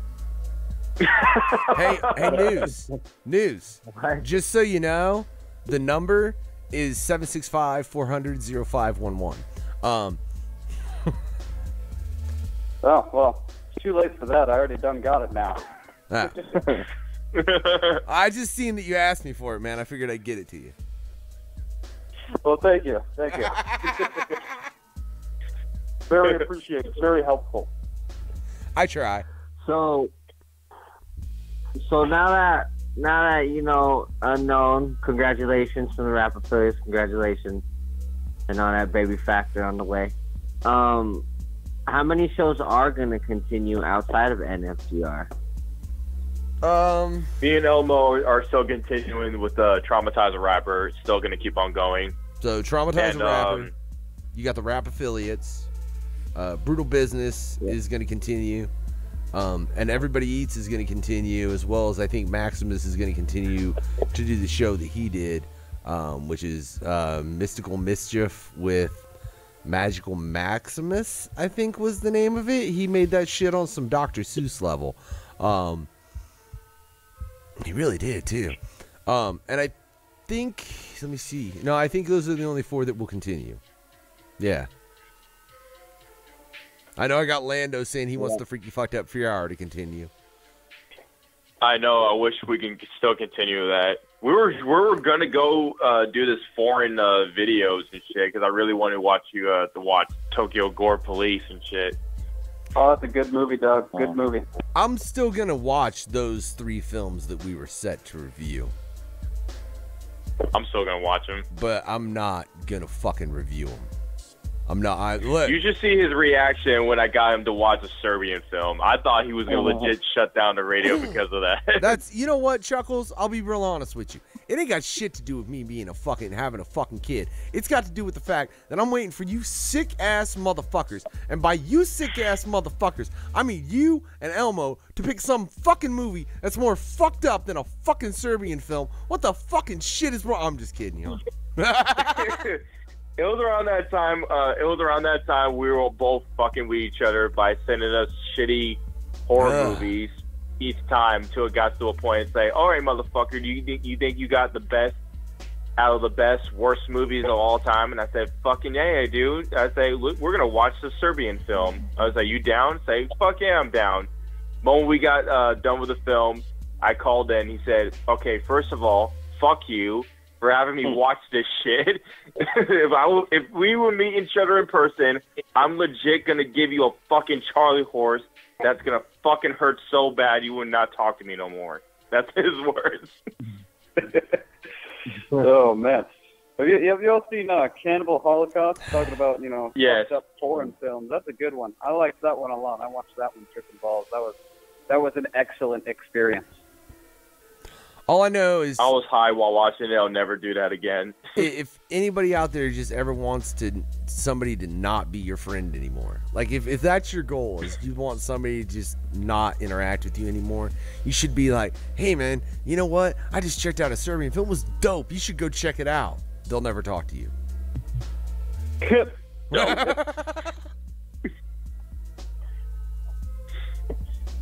Oh, hey, it's pretty bad.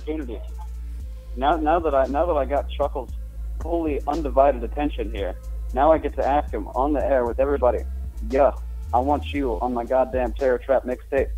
And now, are you or are you not down to jump on the motherfucking Terror Trap mixtape? I'm fucking down, dude. Let's do that damn thing. Fuck yeah. Now we just gotta wait on my slow, retarded ass to work on the lyrics, because for some reason everything else about fucking rap music is fun, but the second I get a pencil and paper in my hand, it ain't fun anymore. I know. I remember you and I hooked up with each other like years ago, and I remember you wanted me to be on certain projects. And now this year, I'm definitely down to do it, bro. Hell yeah.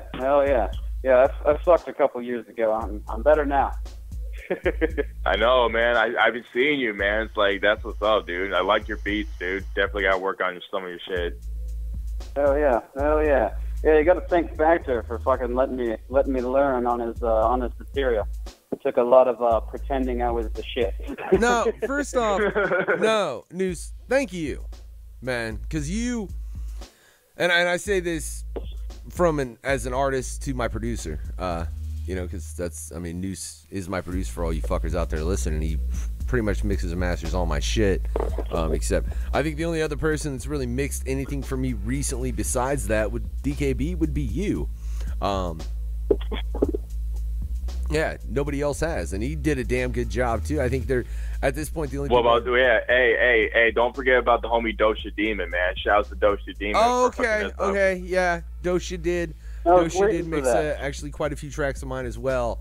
Dosha Demon, man, is like, I've known this dude for years now, since he and Shy One did Silent Corpse together, and ever since that, been listening to his shit, and then we actually got hooked up doing music together in around 2011. It's crazy how you just look up to these guys you listen to your whole life, and all of a sudden you're your friends. It's crazy.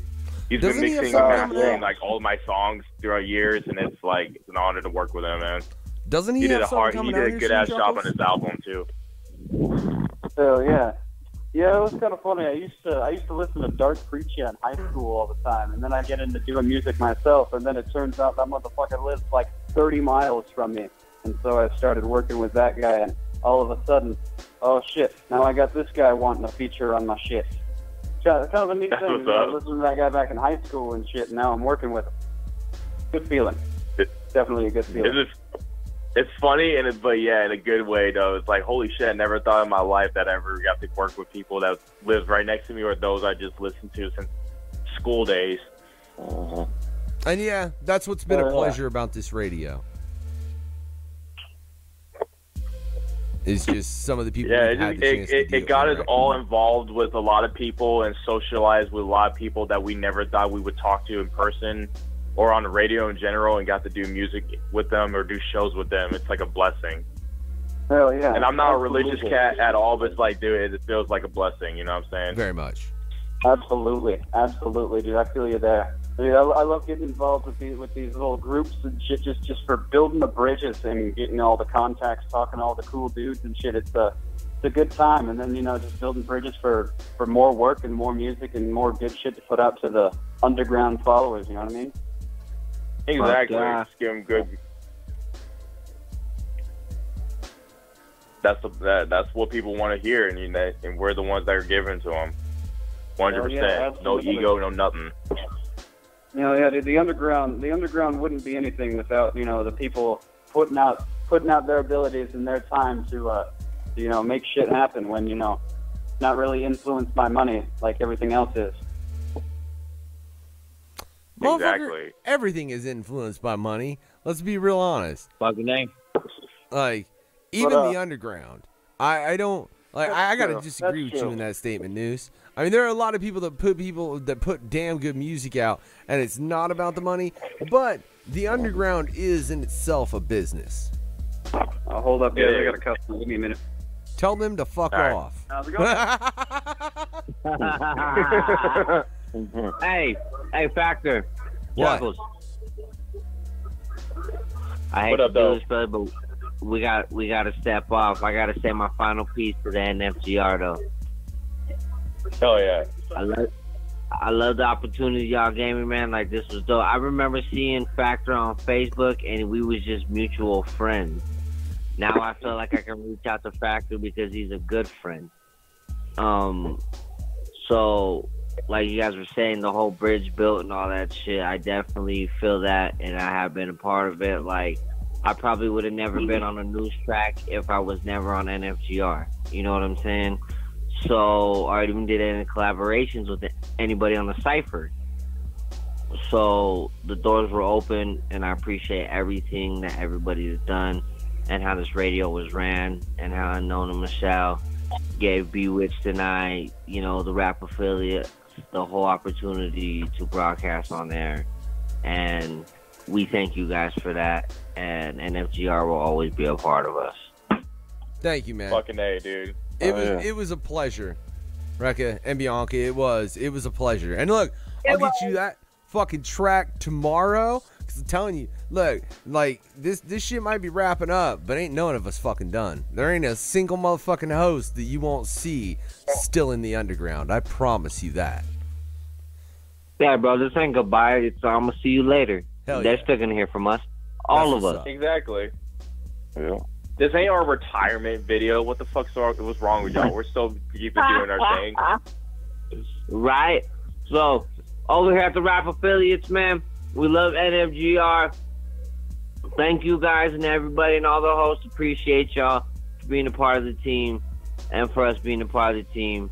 Everyone listening, have a good night, you fucking weirdos. Appreciate y'all. Fucking A, dude. Keep on grinding with your music, bro. Much love, bro. All Hey, right, look, hit everybody my- out Yeah, there, records. go fucking subscribe to the Rap Affiliates YouTube, and you can still keep up with them every fucking Wednesday. My man, and hey, any of the hosts, if y'all want to do a collab, just hit my inbox, bro. I'm always open for that shit, so get at me. Hell yeah. Yeah. All right, brothers. Well, y'all have a good night then. Much love. You to too, man. Later, Keep on bro. grinding. Hell yeah. Alrighty, peace. Did Noose kill his customer yet? Yeah, Probably I did, so. dude. You killed him? That's Yes. great. Girl Scout. Tell you what, dude. Girl Scouts coming in trying to sell me cookies. That was the weirdest thing I ever did see. Adult Girl Scouts. And they they didn't even have none of them peppermint cookies. They just had some knockoff ass Kit Kat looking energy bar things. I don't want no goddamn. If it's not an edible, I'm not gonna fuck with it, dude. Oh yeah, they wouldn't be passing those out around here. That's about 40 miles to the west when you find that type of thing. I ain't quite that far off yet. Wait a second. Word. Wait a second. So let's just review this real quick, right? The last episode, last broadcast, No Fucks Given Radio, right?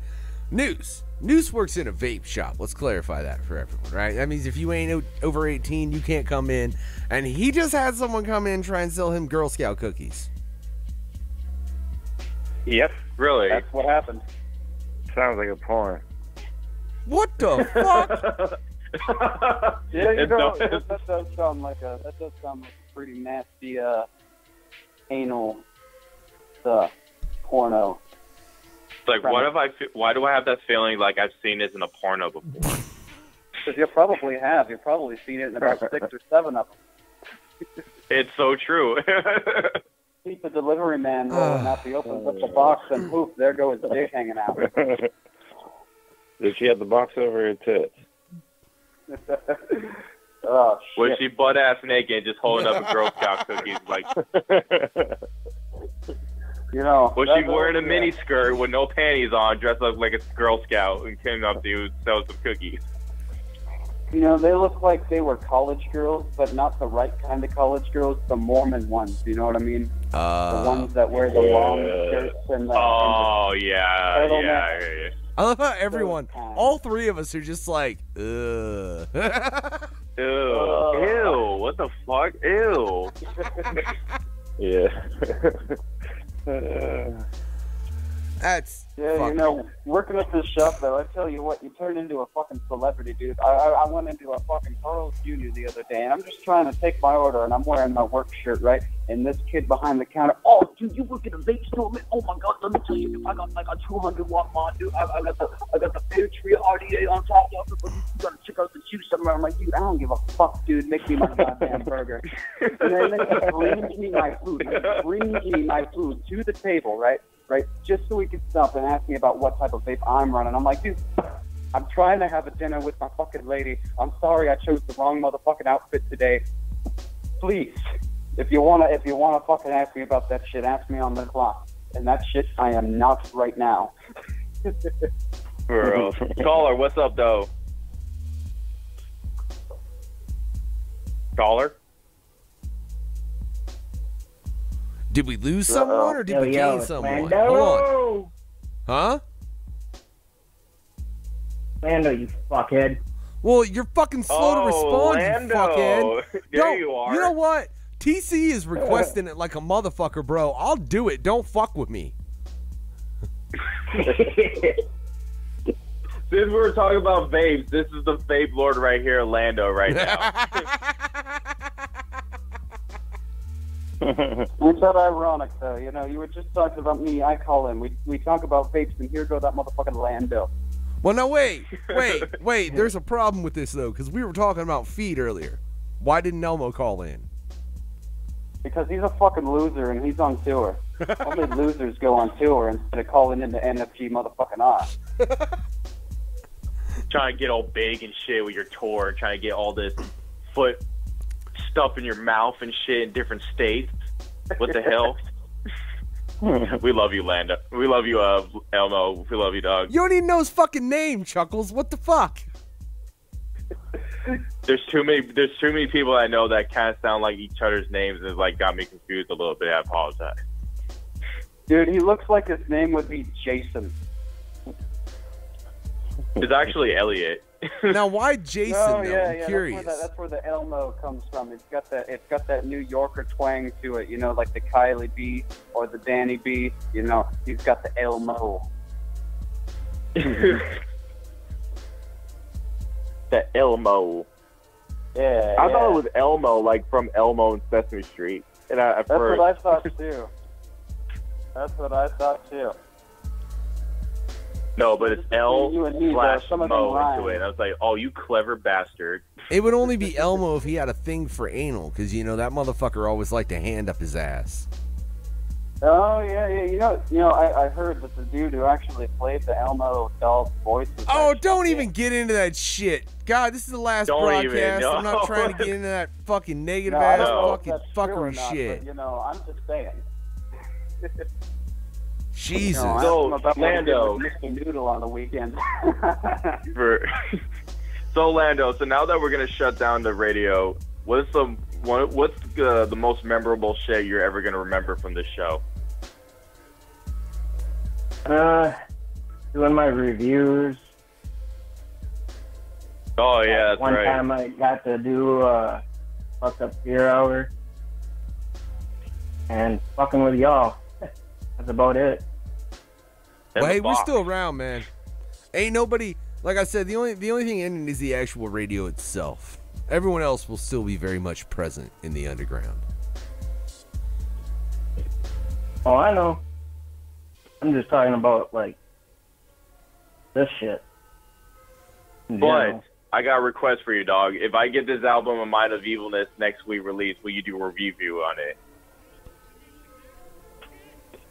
Well, I already fucking started closing my page down. Oh, what'd shit. you do that for? Yeah, you know, Lando, you could just This make is it ending. Lando's Honest Reviews and still do that shit, bro.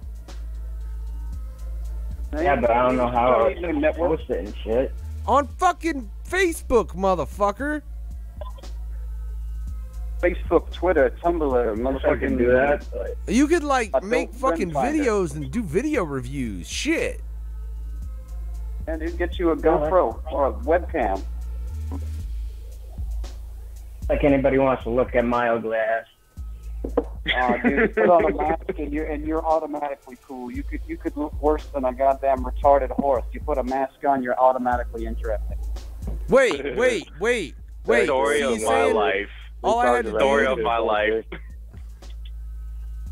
All I had to do to make this radio really blow the fuck up was wear a mask every time I broadcast? Yeah, dude. I don't know. I saw some dudes dressing up like clowns, and I couldn't get into it. I mean, like, you know, I'm like the last guy in the world not to be into like a clown thing, but like, I couldn't get on it. But I got a customer. Give me a minute. All right. I told Factor one time at the show, the only thing we need was masks. Right. I remember the first time I ever met Unknown Factor. You used to rock this creepy ski mask type thing for his image and everything. And when I saw his real face in person, I was like, just like Jay Area said about me, about my voice, like, you you don't sound like the way you look like in your picture. And the way I see Factor with his real face with his mask, like, am I being punked right now? Like, what the fuck? I said that. I mean, I said that to Factor too. Like, you're the only person. Like, I listen to a lot of Bay Area music, man. Like, a lot, and you're the only person that sounds like you sound like from the Bay Area. Oh hell yeah! Thank you, man. Dope as fuck. I mean, you still got the Bay Area, you know what I mean, the game. But doing the shit you do, it's just unique as fuck, man. Yo, thank you very much, man. I really appreciate that, man. I feel like when you hear anybody in the underground, I hardly hear anybody except for Kung Fu Vampire Mars. Like, those are the only guys, or Gorilla Voltage in general, are the only Bay Area cats that you be hearing most of the time. But what Bay Area artists do you mostly be doing more horrorcore-wise in the shit? You know what I'm saying? I try to bring that shit back, you know what I'm saying? Right. Hell yeah. We gonna have to add a track and put him on it, DKB. I tried to say that before. Well, we'll fucking figure it out, bro. We've been adding tracks left and right. Look, I got shit done today for that project. I promise you, I did, man. You'd be proud of the shit I got done. You would. You'd be like, fuck yeah, Factor. That's good. You find the recording, you slow ass motherfucker. That's probably exactly what you'd say. Yeah, yeah, that's what I was thinking, but it's all right. And that's what I respect about you, Factor, that you went off the ways and bring somebody from Cali, from the Bay Area, to be part of this radio show. I appreciate that, dog. Man, you're goddamn crazy. So am I. You made it good fucking co-host. You know? That's what I say. Like, all the co-hosts that were brought in, man, sincerely. Like, especially the ones that are currently co-hosts. From you, Chuckklez, you know, on the fucking, this show, the Blood Beyond the Mat, the Freaky Fucked Up Fear Hour, you know, Elmo on the Freaky Fucked Up Fear Hour, and fucking Simple Sunday with Alma, fucking, who else?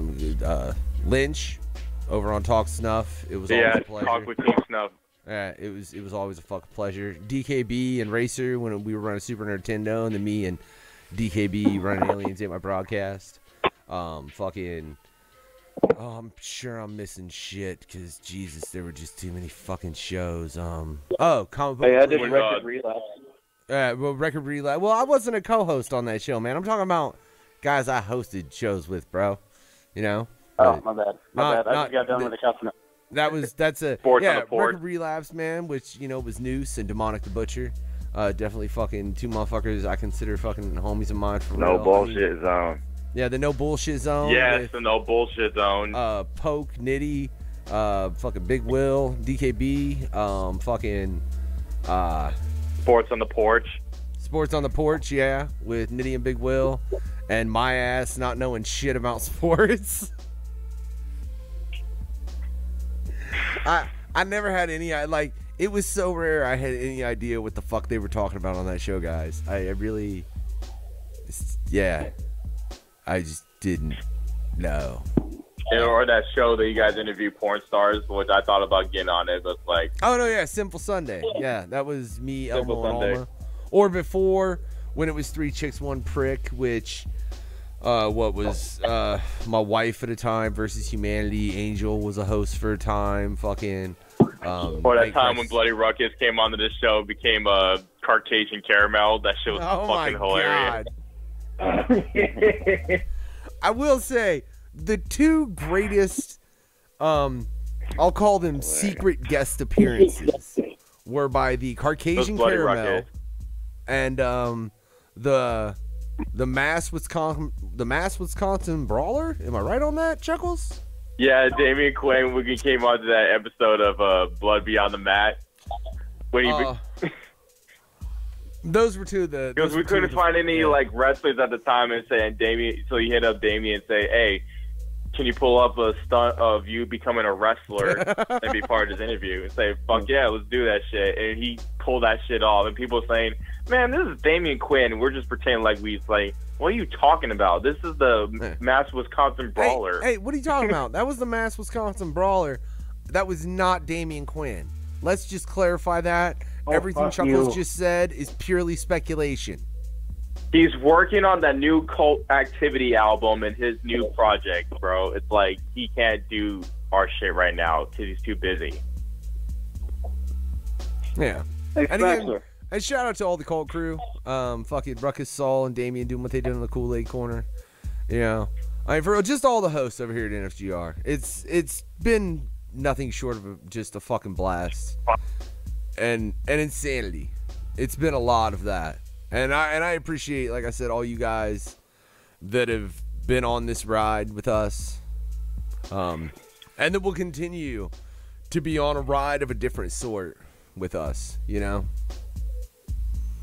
TC says, yeah, TC's on fucking says Crimson's rage quit was funny as hell. Everybody was really amused by the rage quit. Dude, that was the most beautiful thing I had ever seen. I almost want to say that was my favorite part of NFGR, but I have to say my favorite part was when fucking Demonic, the Butcher, and I were doing a review on Demonic's own project, and I fucking dropped the incorrect company title. And then everybody was all wasted, and we fucking blew the whole goddamn show, and I had to cut that whole part out of the downloadable version. That was funny as fuck. Damn. But, you know, they were all fucking wasted, and I had just taken a dab between breaks, and then the first thing I said, it just came out all fucking wrong, and then we blew it. That's understandable based on the history that you, myself, Demonic, and we all share. You know what I'm saying? Oh, yeah. So, yeah. That happens. It was bad. It was so bad. We bombed it so fucking hard, and I bet everybody listening was like, what the fuck's wrong with these idiots? Why did they all just brain That was fart? the main reaction we always get. It's like, you guys are fucking crazy, but we respect you for that. This interview was fun as fuck. Oh, dude, that was such a nightmare, dude. I swear to God, Toxic about pride. Oh, gosh. Poor Toxic. Dude, they were so wasted, though, dude. Oh, my God. Like, they started drinking before the interview. Ooh. And then, like, halfway through it, it's just like, dude, it was all over. There was no answering or asking questions. Wow. Oh, man, that was funny as shit. Oh, Factor. I remember years ago, I think we were supposed to get Chaos Anubis on the interview, but it was about around that time where we were dealing with some technical issues and shit, and I think Angel was with us too, trying to interview him, but we couldn't be able to get him. And I remember Factor was mad fucking drunk, like drunk out of his mind. You could tell, like he was saying some crazy shit, like, okay, bro, first of all, I'm gonna hang up because I'm gonna get drunk myself, but yeah, dude, like, don't hurt yourself. You know what I'm saying? Who? Wait. Why was I that drunk? Because we were drinking. I think we were both drinking around that time because we were dealing with some technical issues. We're trying to get Chaos Anubis. Hey, I need to go grab a drink, gentlemen. Continue this conversation for about a minute, and I'll be right back. And I have an interesting point to that. Yeah. So it was around that time. I think it was around 2016 or something like that, or 17. I can't remember. It was around that time we were supposed to get him on the interview, but Factor was already drinking before he even got started on the show and everything, so we ended up canning it. Had this weird conversation of him being drunk and shit. I was like, I'm going to head out now, but yeah, don't hurt yourself, bro.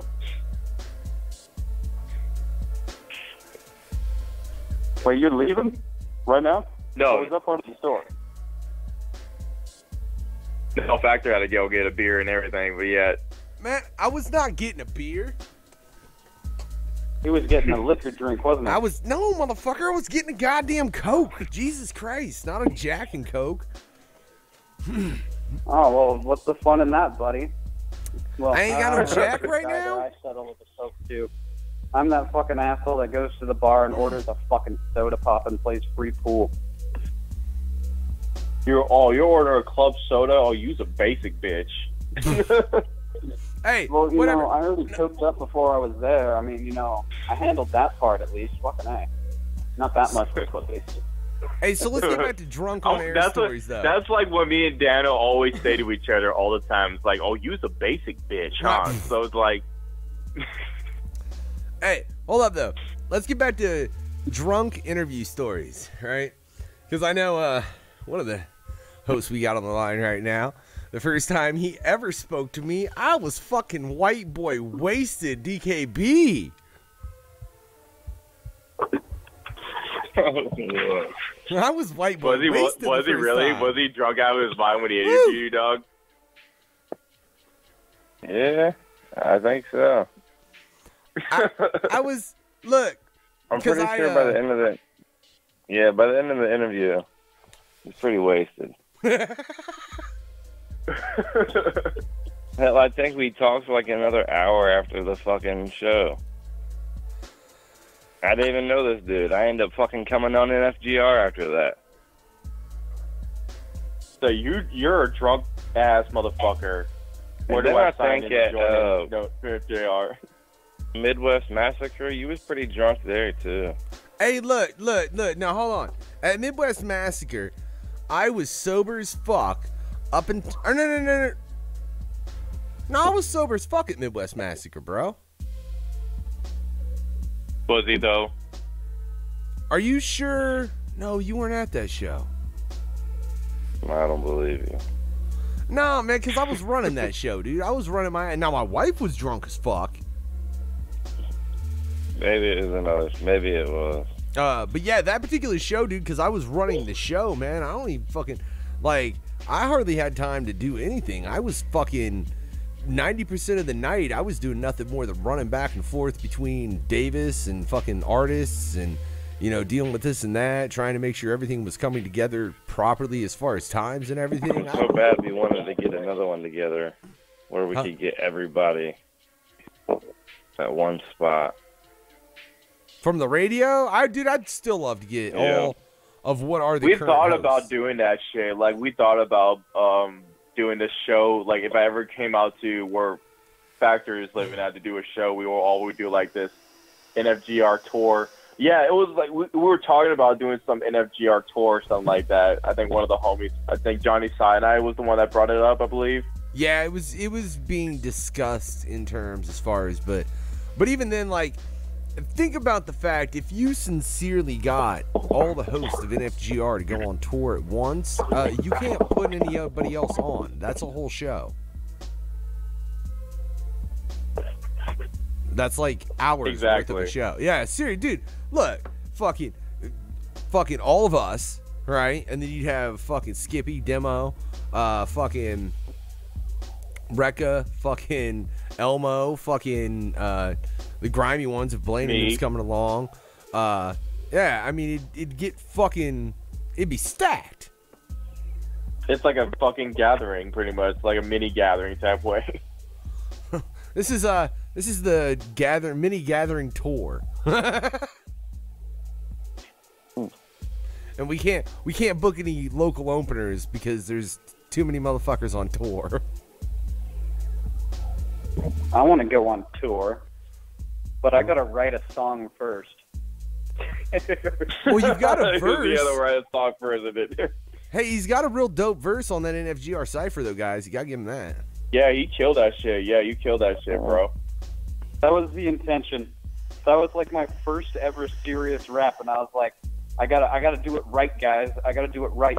Even though I used a fucking stage microphone to record it, it was actually a really funny story with the vocal tone on there. I wanted to use my condenser mic. This is the stupidest fucking thing. So I go to plug in my mic, and I had some fucking asshole kid living with me for a while, and he kept trying to steal my fucking cables and shit and didn't know how to unplug clips properly. And so I thought he busted my cable, so I didn't use my fucking condenser mic, when really I was just fucking stupid and forgot to turn phantom power on. Damn. Oh, man, I felt so fucking dumb when I realized that. I'm like, dude, how long have I been doing this? How long have I had this microphone, and how many times have I used it? And I'm going to fucking forget to press the big red button. All right, I'm a fucking Damn. Oh, man. Cypher 2, though, whatever's going down with that, y'all ought to hear the fucking vocal tone I got out of that. I used 2 Rode M5s. I did a stereo field, and I did a phase inversion to get it nice and fucking crisp. And holy shit, that sounds badass. It sounds better than it did it when it actually happened. Well, since I got DKB on the motherfucking line, should we go ahead and tell him what our plan is with that? I thought I'd talk to you about that, Noose. You might have, but, you know, I'm a fucking stoner and I don't remember shit. I'm pretty sure if you checked our fucking messages, me and you had a conversation. Should we tell him, DKB? Well, whatever. You're going to have to tell him eventually. Well, I mean, okay, true. You know. True. Yeah. This is our last episode, our last final show, by the way. Gonna have to tell them. All right. Look. So, like I said, you got Mind of Evilness from Chuckklez dropping on the 31st. Check that shit out, right? But me and DKB are currently working on a project, Killer Factor, right? It kind of keeps getting bigger because we keep adding tracks, and we're definitely going to add another now because we got to get the Headhunter on it somewhere. We'll figure that out, bro, at a later point in time, right? But there was going to be another NFGR cipher until my wife spontaneously got pregnant, you know? Well, not spontaneously. I mean, I know how it happened. Spontaneous combustion. Yeah, I know what I did that caused it. I spontaneously combusted inside of her, and that's what caused the pregnancy, right? What a good way to put it. What a round of applause. I just spontaneously combusted in my wife, and then, yeah, boom, we have a mini factor coming in. I'm going to start saying that one time. It's like, there was one time at the show I just got done, and I just met up with this one groupie, and I went to the hotel, and I just spontaneous combustion inside of her.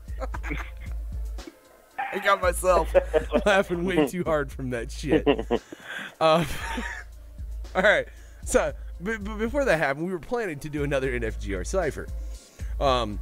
That's not going to happen, ladies and gentlemen, because the radio, like the website's not going to exist here in a couple days. It's No Fucks Given Radio is coming to an end. This is the final broadcast.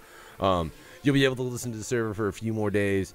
If you want to go and download anything off the site, whether that be a past interview or, I mean, pick up the cipher. I would definitely recommend going and downloading the cipher. But up to then, it's going to be non-existent. So, with the project that me and DKB are working on, we were thinking of doing kind of a, a big group track, something that just had a good assemblage of a lot of dope motherfuckers that we both respectively fuck with. So that's what we're going to do with that cipher. And there'll be a lot of motherfuckers on it. I don't know how many people will end up on it. We haven't really ironed that out. I definitely like to get everyone on this call and everyone that has been on this call, except Lando. No offense, Lando, you don't rap. He don't. You want Lando on a track, DKB? No, it's just funny that you said that. We'll have him make a vape noise. We'll have Lando do this on the track.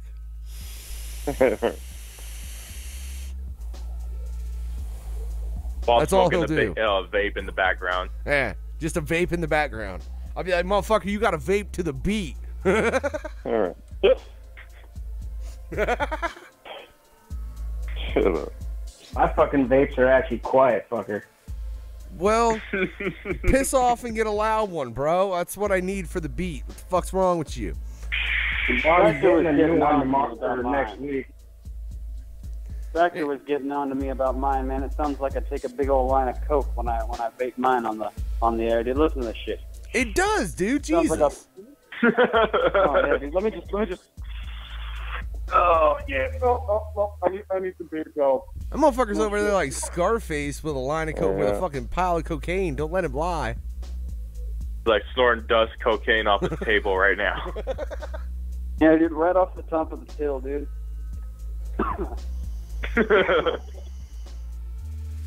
Oh man. But no. As far as that though, that is what's the plan with the next cipher. As Noose snorts another line of cocaine off the table. But yeah, that's what we're gonna do. It will be part of the Killer Factor release, which, as long as all things go to planned, which I don't see any foreseeable reason that they shouldn't, based on everything that has been thought through within the past month, as far as just to make things work appropriately, more than anything, honestly, the past 2 to 3 weeks, with heavy concern as far as to weigh things properly. It should be available on all platforms. You should be able to go fucking listen to it wherever the fuck you want. Go Spotify, Apple, fucking whatever the fuck, and be able to check it out. That is fully the plan. There will be one track, I will say right now, on that album, that if you don't fucking get the physical copy of it, you won't get that track. No, You heard shit, the that's man. how you're doing it, huh? Yeah, you heard the man. I mean, yeah, man, look, I think it's good. Bandcamp makes that easy. Look, man. If you want music bad enough to where you want to own it, like, I'm not going to fucking go pay $10-15 for a digital album. I'll go pay $10-15 and actually own the fucking thing.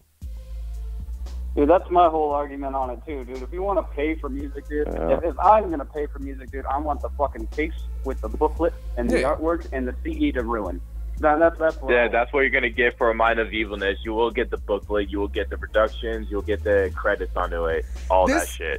This motherfucker said the I like CD. listening to the song and like who produced it while I'm listening to it, and then like looking at the credits. Yeah. And like looking at the picture. I mean, you get a visual while you listen to it. It ain't the same when you download a digital song. Agreed. Yeah, you're just gonna hear the beat, but you're just trying to figure out who produced the beat. Like, and like by the time I get in my car and get my shit on my MP3 player, plugged in my aux player and shit, I'm halfway down the road. I'm almost home. Fuck it, I got the CD player and I'm fucking rolling and we going. I don't know. Maybe I'm old. Yeah, I do that thing. I do that too. Like, I always collect hard copies and listen to my car and driving. That's why I still collect car copies to this day. Wait, I still listen to digital albums, but hard copies I always collect all the time. Can we just go back to the point though? And I love it that New said, and the CD to ruin. Yes, that's why you buy the CD and then you rip it one time. You put that motherfucker back in the case, right? And then you burn a copy to put in your car. So when some fucking dick decides to raid your CDs, he ain't taking off with none of your important shit. He gets the little fucking knockoff with the Sharpie on it. I lost That's 4 smart. copies. That's some clever shit. Oh, Yeah. fuck. No, dude, I lost 4 copies of the Great Malenko before I did that. But guess what? We got back up, bitch. I mean, no, dude, no. They stole fucking the Great Malenko off me 4 separate occasions before when I bought it for the 4th time. I was like, I am burning all my shit. Fuck this. Yeah, dude, if you put CDs in your car and you expect that shit to last the whole year, fuck no, they ain't gonna last all fucking year. By the end of the winter time, your shit's gonna sound like and all your favorite parts are gonna be ruined right on the drop. Tell you what. That's so true. I dealt with that. It's so aggravating. That's what, for lesson for anyone out there, when you get a CD, burn a backup. Put the real copy away. When your backup fucks up, burn another backup. Don't ever use the real CD. That's that's your master copy to make copies from. That's the only purpose to buy a CD in that capacity, in my opinion. And don't be like some asshole going to the internet and steal the shit, like burn it before it even gets released. Like, just fucking buy the shit. If you're a supporter of this artist, fucking purchase it and support. Don't be going out and going to YouTube and stealing shit. Well, not even that though. Like DKB was pointing out earlier, I like physical packaging because then you can look and you can appreciate all of the work that was put into it, from everything from the production. You know, who made the beats, who mixed and mastered. Was it written by someone else? If that's the case, because you know sometimes they'll fucking tell you that, like, this dude performed it, this guy wrote it. You know, some motherfuckers get proper credit for the work that they did. That's what I mean. It's like every artist, especially the beat makers, mixers, and masters, they all deserve the credit because they helped you out get this whole song done. Some motherfuckers legit say, "Oh, I did this show all by myself, and I don't have nobody doing my shit." You fucking liar. At least fucking special thanks to your mom. You know, that fucking house she gave you, that was part of the whole goddamn thing. You didn't have that house, I bet you didn't have no goddamn record, did you? Mm-hmm. Right, and like me, like doing graphics, I like to look at the art and shit. Yeah. Oh yeah. Look at the art, but like who made this artwork? I always get in contact with those. Like, that's who made this weird. artwork? Like when you buy a digital album, like what happens to like the booklet and shit? Like it gets you actually turned into usually a little get a readme. copy of it. like in it's like a digital readable format. picture. Like you just look at the But picture, is that like but you don't you hold always it. is that you always get like a copy of it? Is that just like an iTunes thing or like a? Either I've that seen it way done or in something. several ways. That's yeah. I think it's more I don't where you I don't get it from. really buy digital. I bought a couple things digital. It's just like the cover or whatever. I've always preferred scans of the disc and all the cop and all the fucking booklets and all that, and then like a README for all the lyrics and all that. That's how I preferred a digital release. But a lot of times it's just a bunch of songs and a bonus track. Maybe a Windows Media Player playlist just in case you were too lazy to make your own. Correct. It's like if you're gonna say I might even throw a bonus on the album, like at least throw a bonus on the digital album instead of just like on hard copies. Which I don't mind hard copies, but if you're gonna promise somebody, oh, I'm gonna throw a bonus song into it, then put it on the digital album. And don't say like, oh, this. No, I'm not gonna put this on digitally, but it's not gonna be on the hard copy. Wait, that's what I just said. We have to you do that for asshole. copyright reasons. Yeah, that's what I just said I was gonna do, Chuckles. Are you though? Yeah, motherfucker. I'm gonna look. I'll say Killer Factor, as well as my next solo release, which is currently untitled. I'm pondering it. Leave me the fuck alone. But Killer Factor, as well as my next solo release, are both gonna have tracks on them that will only be available on the actual physical copy. For a couple reasons, mainly copyright laws. Like, I don't want to get my ass sued. You know, I like That's why when you release music, always copyright your shit before you even release it. Yeah, but I'm doing something.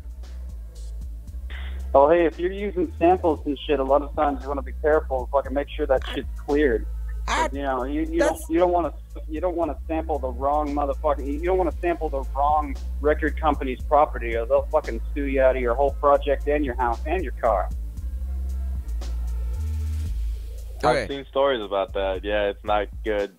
Now, wait. First off, the beats that will be actually put out and made public like that to where I'd have to worry about that are made by one of two people, and they're both on the line. So you better fucking get your shit right, assholes. Worst comes to worst, they'll just tell us to take it down. We're not making that kind of money where they want our shit. If we was making $1 million off of this, then they'd be like, give me your shit. You can use other people's samples and shit if it's free. Sometimes they'll even sometimes other people will let you use their shit. Oh, absolutely. Sometimes they won't. That's how you But do the case in point here is basically it's a whole beat that there's no way we can get the fucking it's rights almost to. a remake. It's almost a remix our version of a song. We can't just put it out. Yeah. Unless we have I don't know. Unless we can pay some big time record company money. Yeah, they would want shit. money for that. There's no way they would let us do that without fucking without putting some cash down. I will say there will be a feature on that track, and it's gonna be fucking dope. I will make sure that it gets put out to where it's available on the internet in some capacity, as far as you can at least check it out and shit. Maybe later down the line, but initially, like a free download.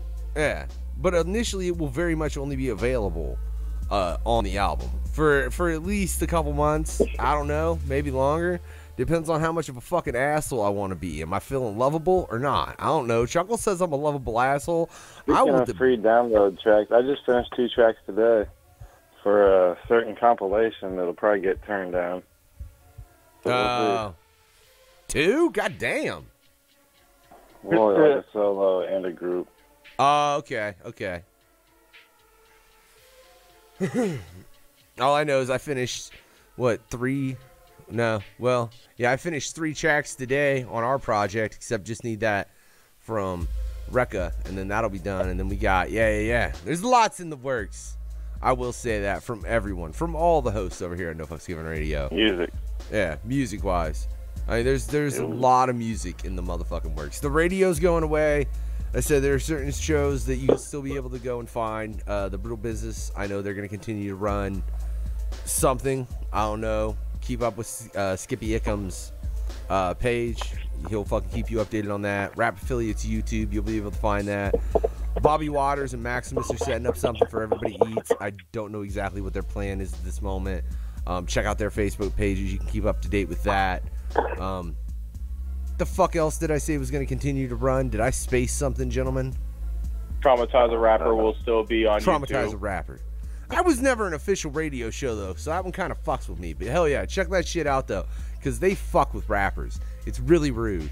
And if you want to see them fuck with me, like, go check out all the past episodes of fucking Freaky Fucked Up Fear are a pair of assholes, I swear. You're welcome. God. That's one thing I'm really going to miss about this show is me fucking with Factor. It's funny, every time like I piss Factor off, he's like, "Do you want to watch the Serbian film?" No. Hey, you're cruising for a You're cruising for a Serbian film. Oh my fucking god, tie you bro. down, cruising tape for a your Serbian. eyelids open, motherfucker, and you will watch a Serbian film. God damn it. Bro, Factor, you're so lucky that we didn't introduce you to Life and Death of a Porno Gang. That's a lot. I'll say it was a lot worse than Serbian film. How the fuck? How can a film be a lot worse than a This Serbian was actually film? the movie that actually inspired a Serbian film to be made, by the way. Oh. It's more, it's if you see it, if y'all in this conversation, you go watch it, you'll understand. It's grimy as fuck. You know, there's one movie that was made in like South America or some shit, or like fucking South Africa, where all the death scenes were actually real. Just Faces of Death? No. Faces of Death was like, that's kind of half and half. Some of them are real, but most of them are fake. You can tell by like, you know, paramedics not wearing gloves and just goofy little details like that. Well, that But wasn't some of those are either. real, That though. was just like clips of shit. So yeah, there was a movie that I can't remember what in the hell it was called, but like the whole thing was like when someone dies in the movie, they died in real fucking life.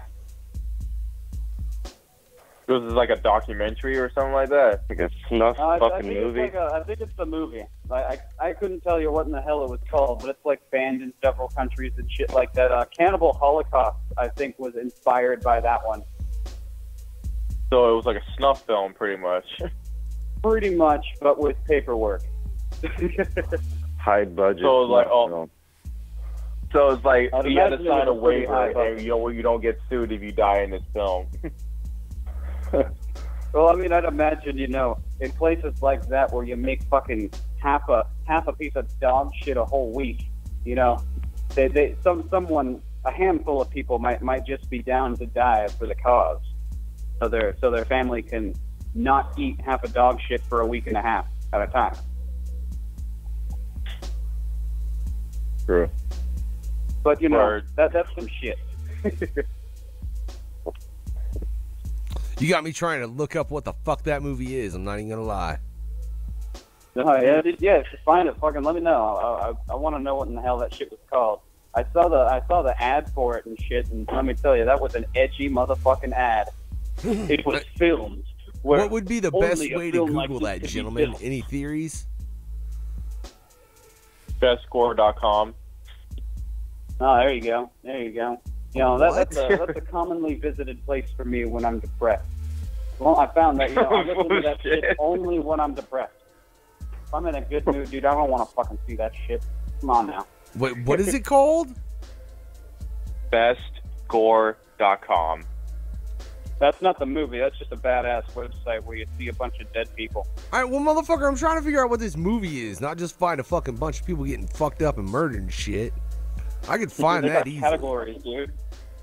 They got categories. That shit's like almost like a porno site.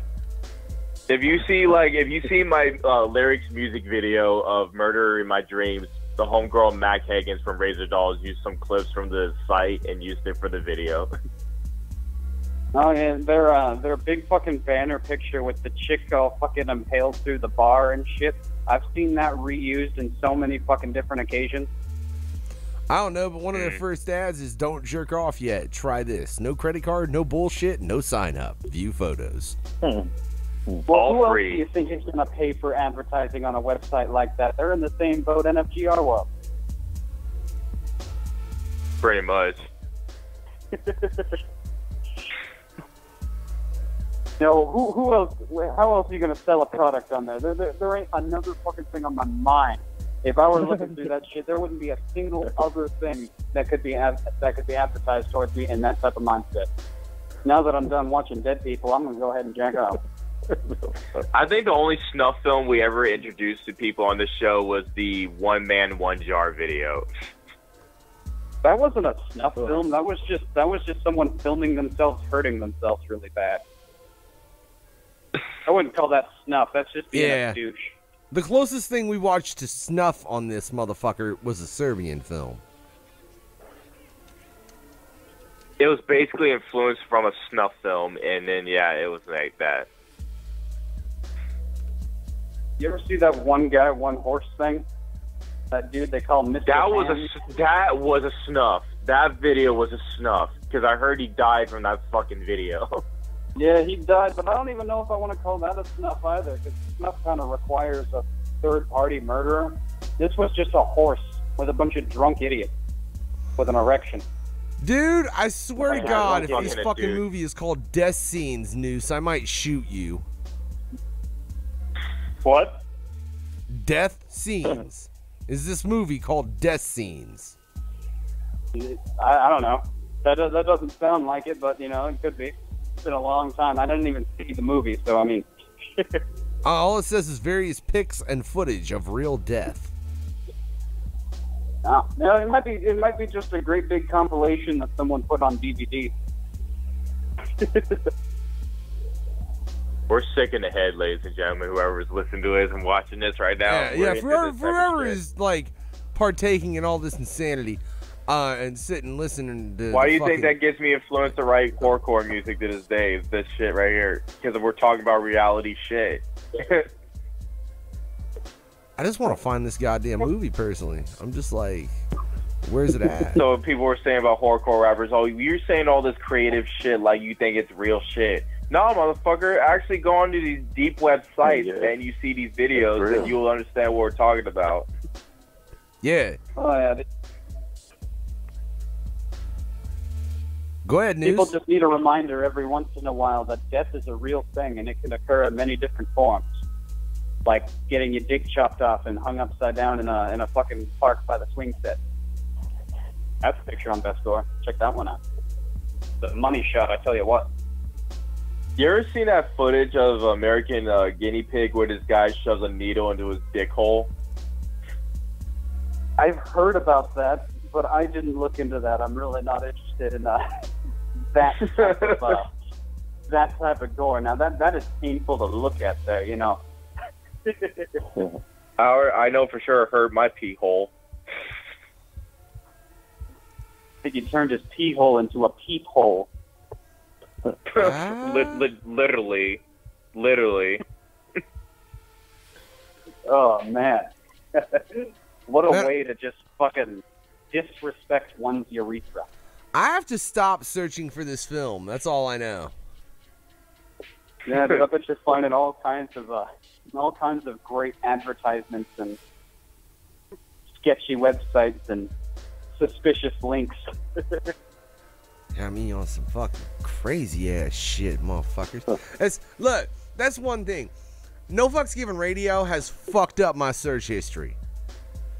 I bet it has. Yeah, if the CIA came in there and shit, it would be hilarious. Yeah, for real.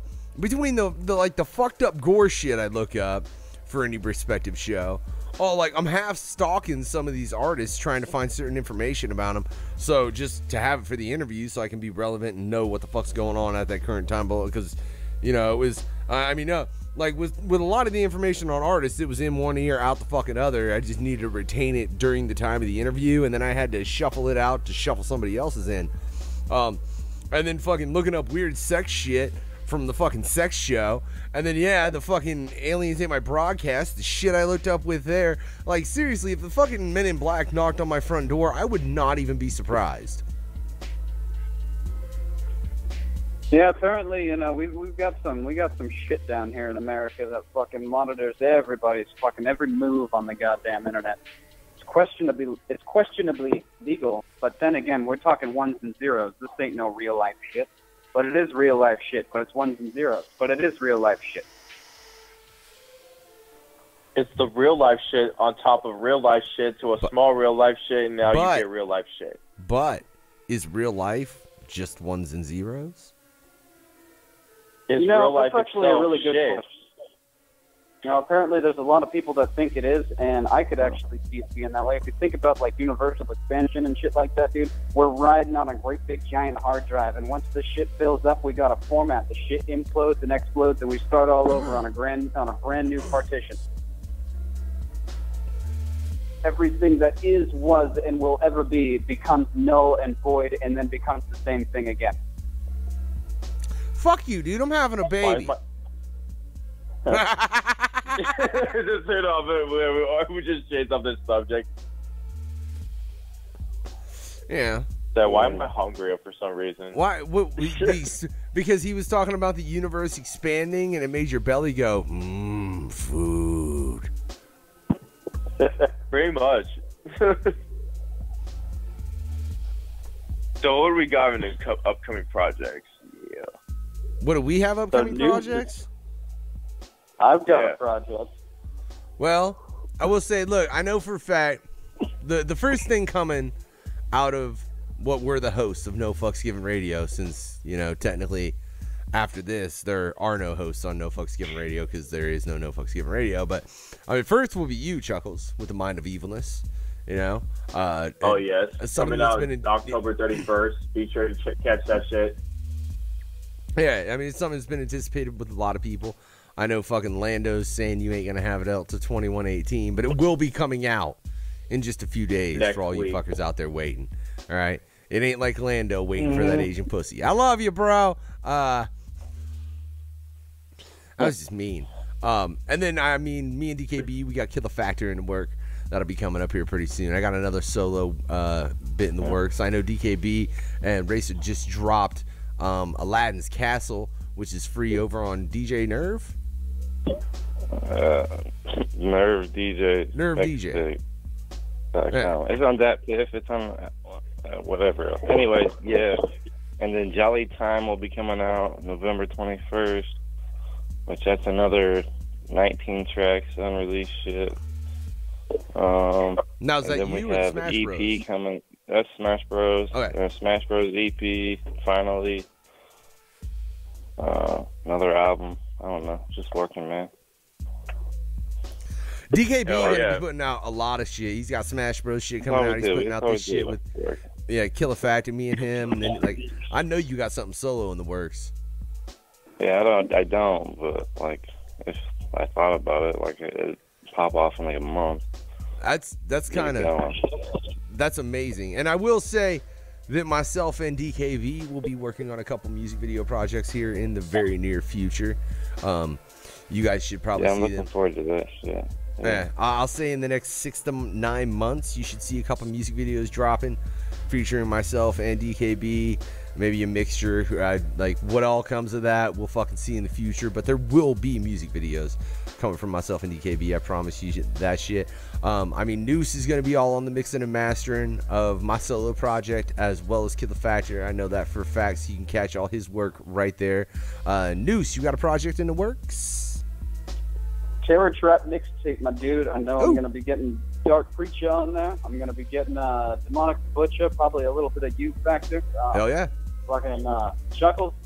You know, just a bunch of dudes that I know in the underground scene. We're going to do a little bit of that underground trap sound on a horrorcore platform. It's going to be real interesting. Fucking A, dude. And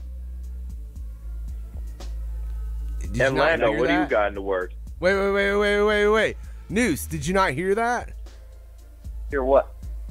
I mentioned you. That wasn't me, Einstein. Oh.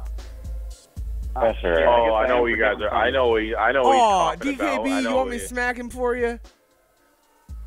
It's all good. I'll throw something on there, and I'll throw something on there, and he won't even know it. Oh, man. Oh, man. Now I'm blowing it. I mentioned everybody, right? You know, fucking Demonic. We got Chuckklez. We got fucking Factor. We got, No, like, Nurse's beats lately have been so fucking crazy awesome. It's been crazy to, like, hear, like, the progression of that shit, man. Yeah. Every time I hear something, it blows my fucking mind, man. Oh yeah, thank you, my dude. I've been learning the ways of analog actually, and taking those analog types of techniques and putting them in the digital workflow. And I tell you what, the shit sounds like it came off the fucking real thing. Yeah, I still need to check those two fucking you just dropped on your SoundCloud, man. I know that. I'm probably I listened to that. I'm probably gonna hear him and want to snatch him up and be like, "Yo, man." I heard. I just heard one of them. Yeah, I know he had one. The fucking. Oh wait, that was that.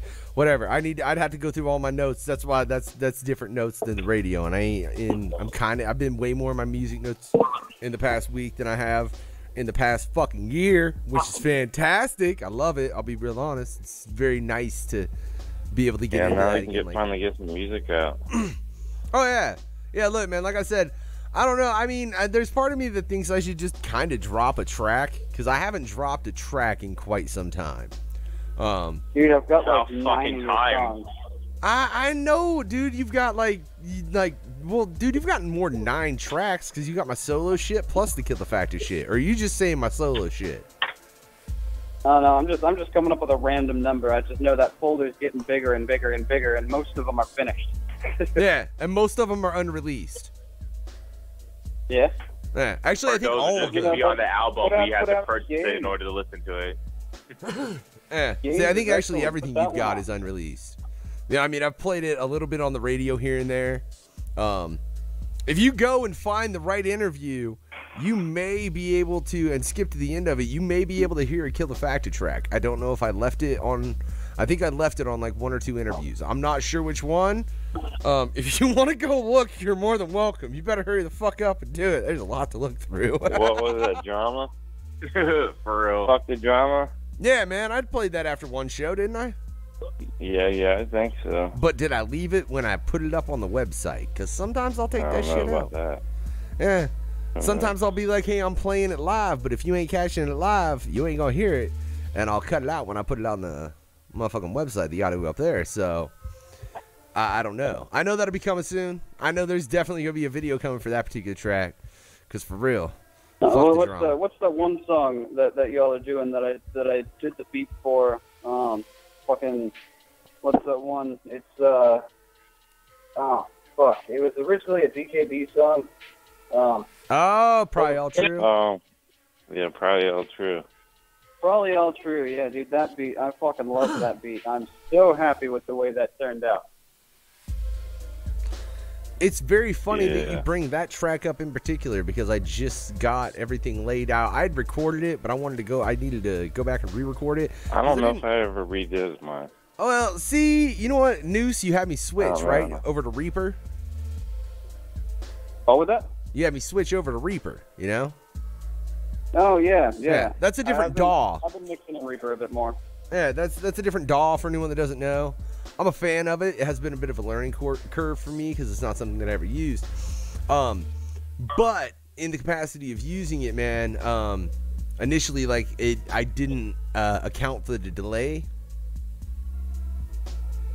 So my shit wasn't hitting right, so I had to go re-record some shit because I needed to add that delay in.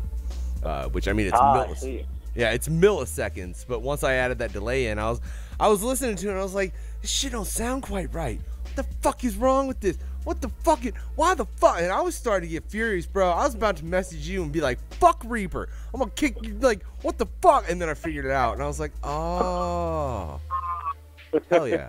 Oh, okay, yeah, now Reaper's I real overreacted. Huh. It's just like Pro Tools that the big dogs use, but it doesn't really streamline a whole lot of stuff.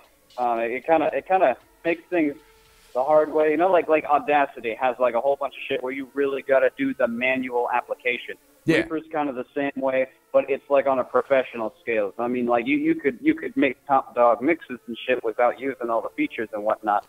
But yeah, it's right up there. It's competing with Pro Tools, and I mean, if you know anything about Pro Tools, I mean that's the same shit that renowned producers use and shit. That's like number one in like metal production and anything live instrument. But I'm not in any way, shape, or form gonna call myself a producer. I don't mix and master my own shit. I've gotten way more knowledge on it than I did 3 years ago, certainly. Probably more in part to you, Noose, and you, DKB, than anything. Just showing me little things here and there. but no, in the long run, you mix my shit, bro. I don't know what the fuck I'm doing. Dude, I've got a couple techniques that I've been doing. I've been doing phase inversions a lot to find the crunchiest mix in the wave, and then I've been doing like sub mixes and shit like that where I'll take like your main track, and if you got multiple takes, just the more the merrier, and I'll put those on a sub mix track, and so then I can put like an EQ on both of those tracks rather than one or the other, and so then you can kind of get a good tone. Like I treat it like guitar tones. I have kind of a technique that I've been working out with guitar tones where I'll have one track and that'll just be pure low end, right? And it'll just sound like shit. And then I'll have a second track that'll be just mostly high end and mid high, and that'll sound like shit. But then you put a sub mix on there and you mix those together, you find just the right volume, you get the full range, and you get a badass sound. You can do that same shit to any fucking instrument. It's just double tracking and phase inversion. Then you get a good tone on there, you throw a fucking compressor on there, you pull all the shitty sounding frequencies with an EQ, and fucking there you go. That shit'll sound fantastic. Can I just say though, I know sometimes when I send you a track, you've got to hate me, because I know sometimes I will drastically change my pitch really quickly. Well, I don't really use auto pitch for that type of thing. If I'm using auto pitch, I'm doing it on like a backup track where I just use it to bring out some color. I ain't making nobody sound like no goddamn T-Pain ass robots and shit. Oh well, all I got to say is that the Probably All True track specifically, I look forward to hearing that, Noose, when we get it all back mixed. I really do. I'm really fucking happy with how my verse came out on that. And thank you, DKB, for doing that. Like, I think that's a fucking track we should probably do just a quick video too, man. I think that's something that we could do something fairly simple for. Fuck yeah. Yeah. That beat is fantastic too. Fucking A. So happy with that beat. It fucking bumps. Holy shit. All I know is, look, when you get this killer factor, put it in a car with a system and turn it way up, and then be ready to die. The bass is so loud, you might not have a system after playing that shit. No.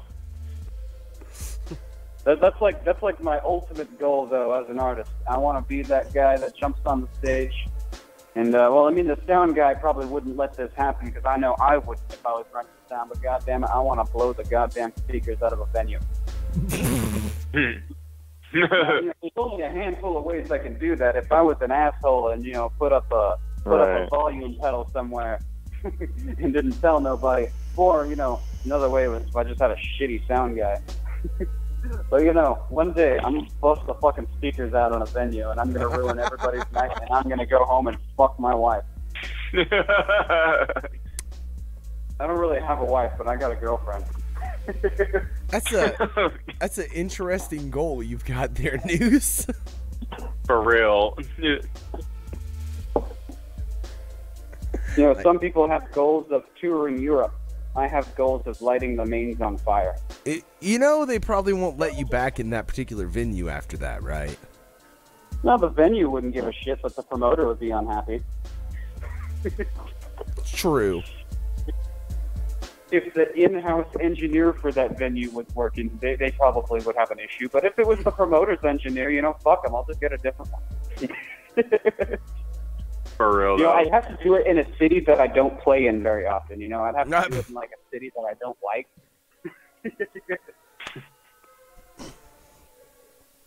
But, nonetheless, though, how cool would it be to fucking see the speakers blow up at a venue? Oh, yeah, that'd be epic. Amazing. Yeah. Oh, man, that would be a good show. Even if it did end early, that would be a good show. Yeah. Oh, man. That would definitely be a hell of a thing to see. It really would. It really would. Hey, but I asked Chuckles this earlier. I did. I've got you guys both on the line. So, News, DKB, let me ask both of you. I mean, you've been a part of the radio, both of you respectively, for more than a year. I don't exactly know how long, because I'm fucking terrible with dates, guys. I'm sorry, but you've been over like 2 years for me. I said more than a year. I wasn't getting into specific, because actually I think it's been pretty close to 2 for both of you. I'm bad with dates, guys. Look, I'm really bad with dates. Like, I swear to fucking God, it took me like a couple years to remember what is now my wife's birthday. It's bad.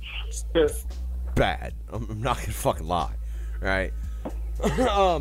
But in the time that you guys been here, man, and knowing that now it's coming to a close, what will you guys both respectively miss most about NFGR? What would I respectively disclose? Miss, motherfucker, most.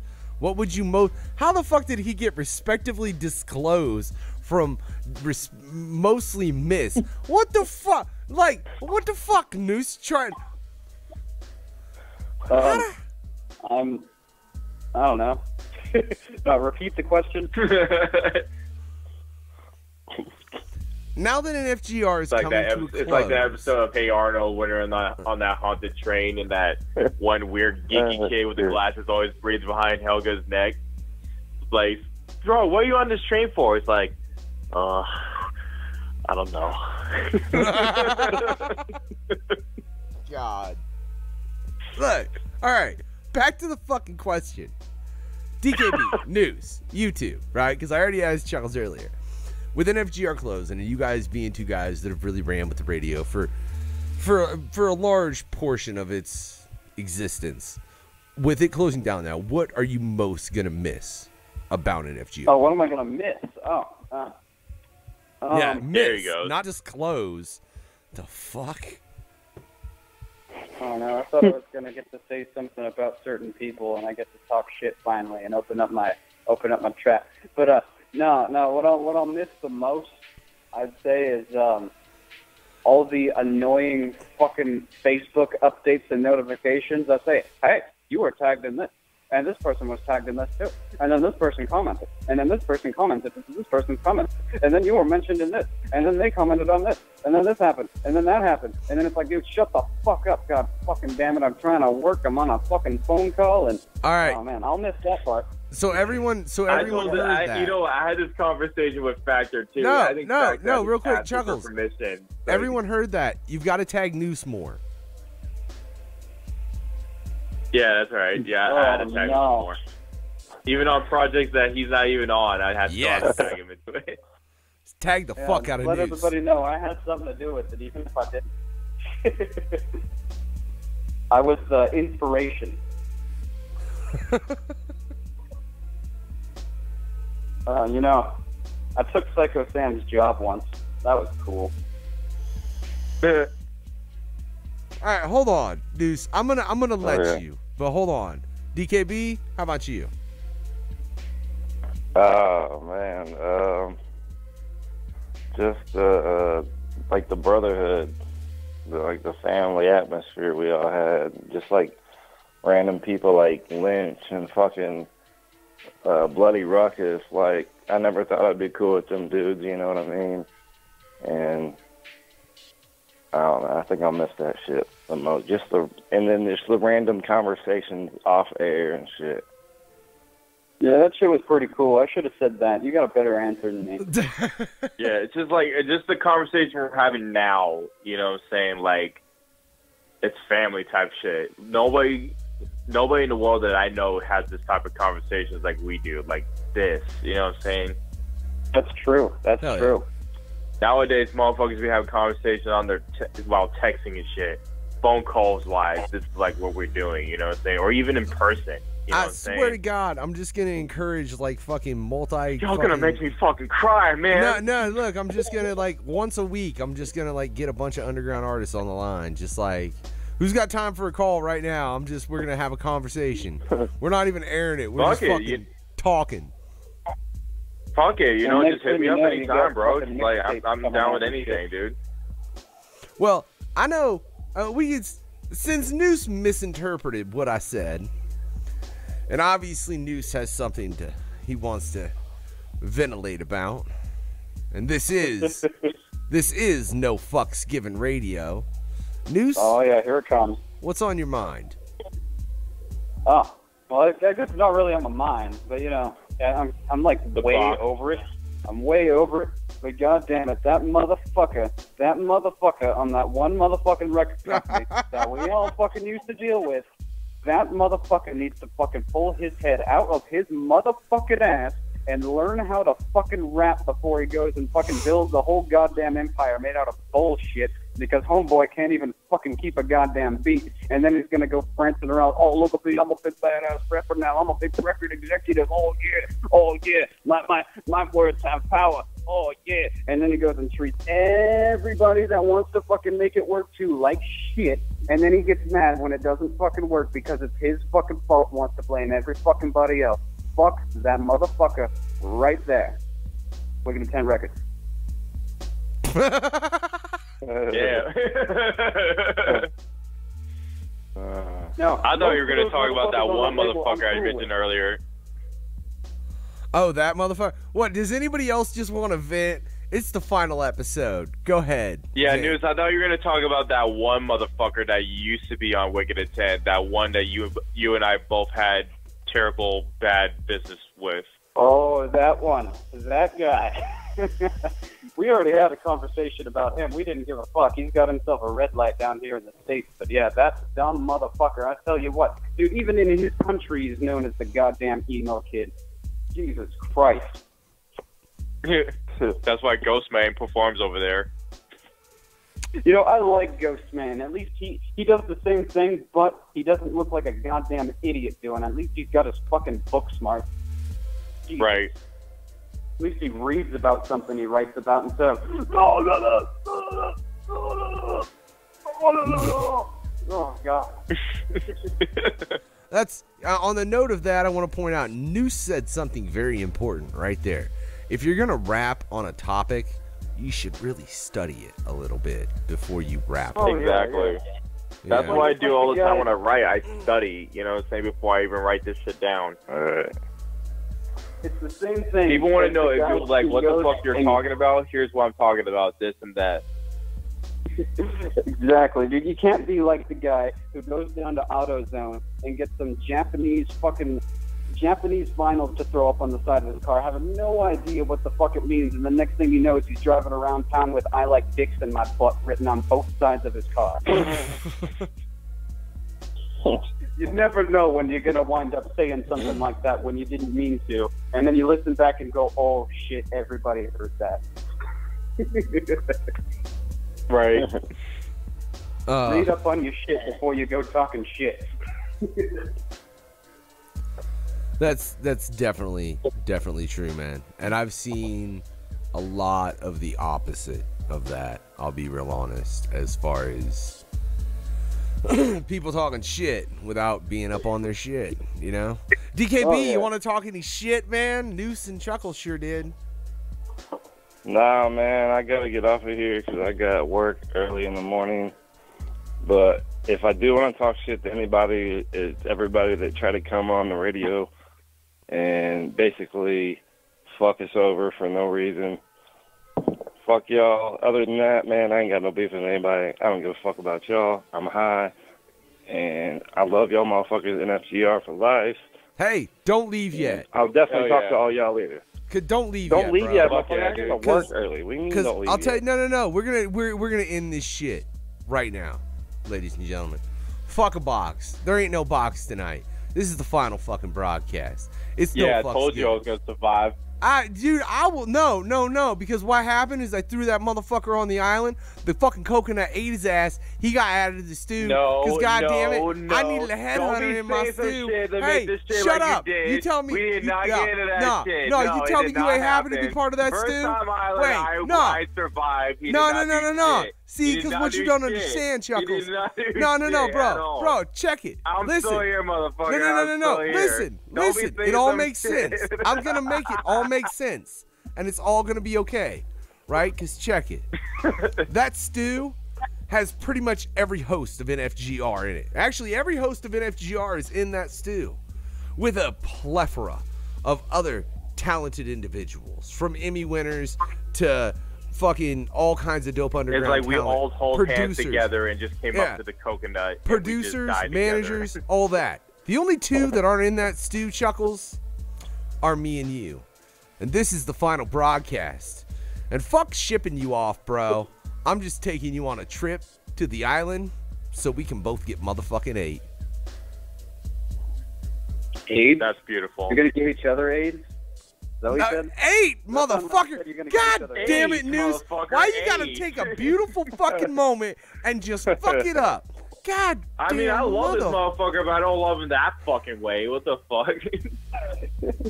I thought you said AIDS, buddy, and that threw me one. That threw me off one, I'll tell you what. Wait, what? We're going to give each other AIDS the moment we get on this island. And we're going to die slowly together like that. You did say the show where, going to be locked away together. I don't know what's happening behind that. Motherfucker, you're in that soup too. Shut up. Yeah, you're in the stew too, motherfucker. And so is DKB. Yeah, that was funny. That was really funny. Yeah, we're all in that stew. I just wanted to make sure that it was no fucks given. Always, ladies and gentlemen. This is No Fucks Given Radio, the last broadcast. I am the unknown factor. For everyone that has taken part in this in any capacity, whether you are a host, a guest, a listener, anything, I love you motherfuckers, for real. And know that, like I said, this is the end of No Fucks Given Radio. But what it's not the end of is every single host that had anything to do part of it. So make sure you keep track of all of this. One more thing before we head out this No, jackass. I was trying to cut out all smooth and emotional, and everybody keeps fucking my shit up. What the fuck is this? That's what I wanted to get to at right there. Before we even get cut out. Next year, I will be getting some new projects out. Ooh. Me and the homie Zagan will be doing a group project together. I will be releasing some music videos for next year for sure. Y'all have been wanting to get this shit out for me to do. This is my gift for y'all. You will be seeing me at Gorefest all the time, and possibly, hopefully, by next year, I'm trying to get this tour thing set up. So if everything goes good as planned, you will be seeing me coming to your city near you. Like I promised y'all, it's going to happen. Big new things coming, small packages, but it's definitely worth it. Keep your eyes peeled.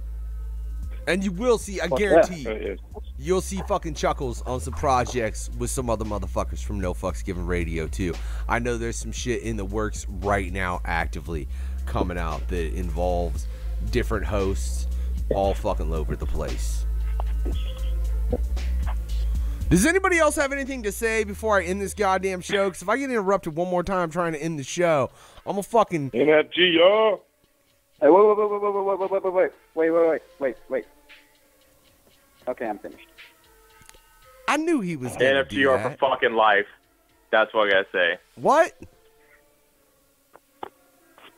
I didn't hear what you said. NFGR for life. And also, if one thing is clear before we close out, we are not sponsored to the Blue Waffle, but if you do want to give yourself the local Blue Waffle, go to your local venues or shows and meet up with a nasty groupie, be in the bathroom, and just eat that shit up like it's like infested, like it just got raped by a toxic Avenger, and have fun with yourself. All right, or do it the safe way. Just add some fucking, blue food dye into your waffle mix and do it that way. That's just the unknown. That's just fucking the personal recommendation from the unknown factor. But I gave many of motherfuckers to leave a coconut alone, and well, fuck. In the end, even me and Chuckles got ate. For No Fucks Given Radio, ladies and gentlemen, have a good fucking night. Have a good fucking life. Rep the fucking underground. Rep what you like. Don't let motherfuckers tell you what to think. Think for your goddamn self. If you're not capable of that, man, fuck off. And tune in to No Fucks Given Radio. Yeah, tune in to NoFucksGivenRadio.com right now. I'm going to play that motherfucking cipher one more time.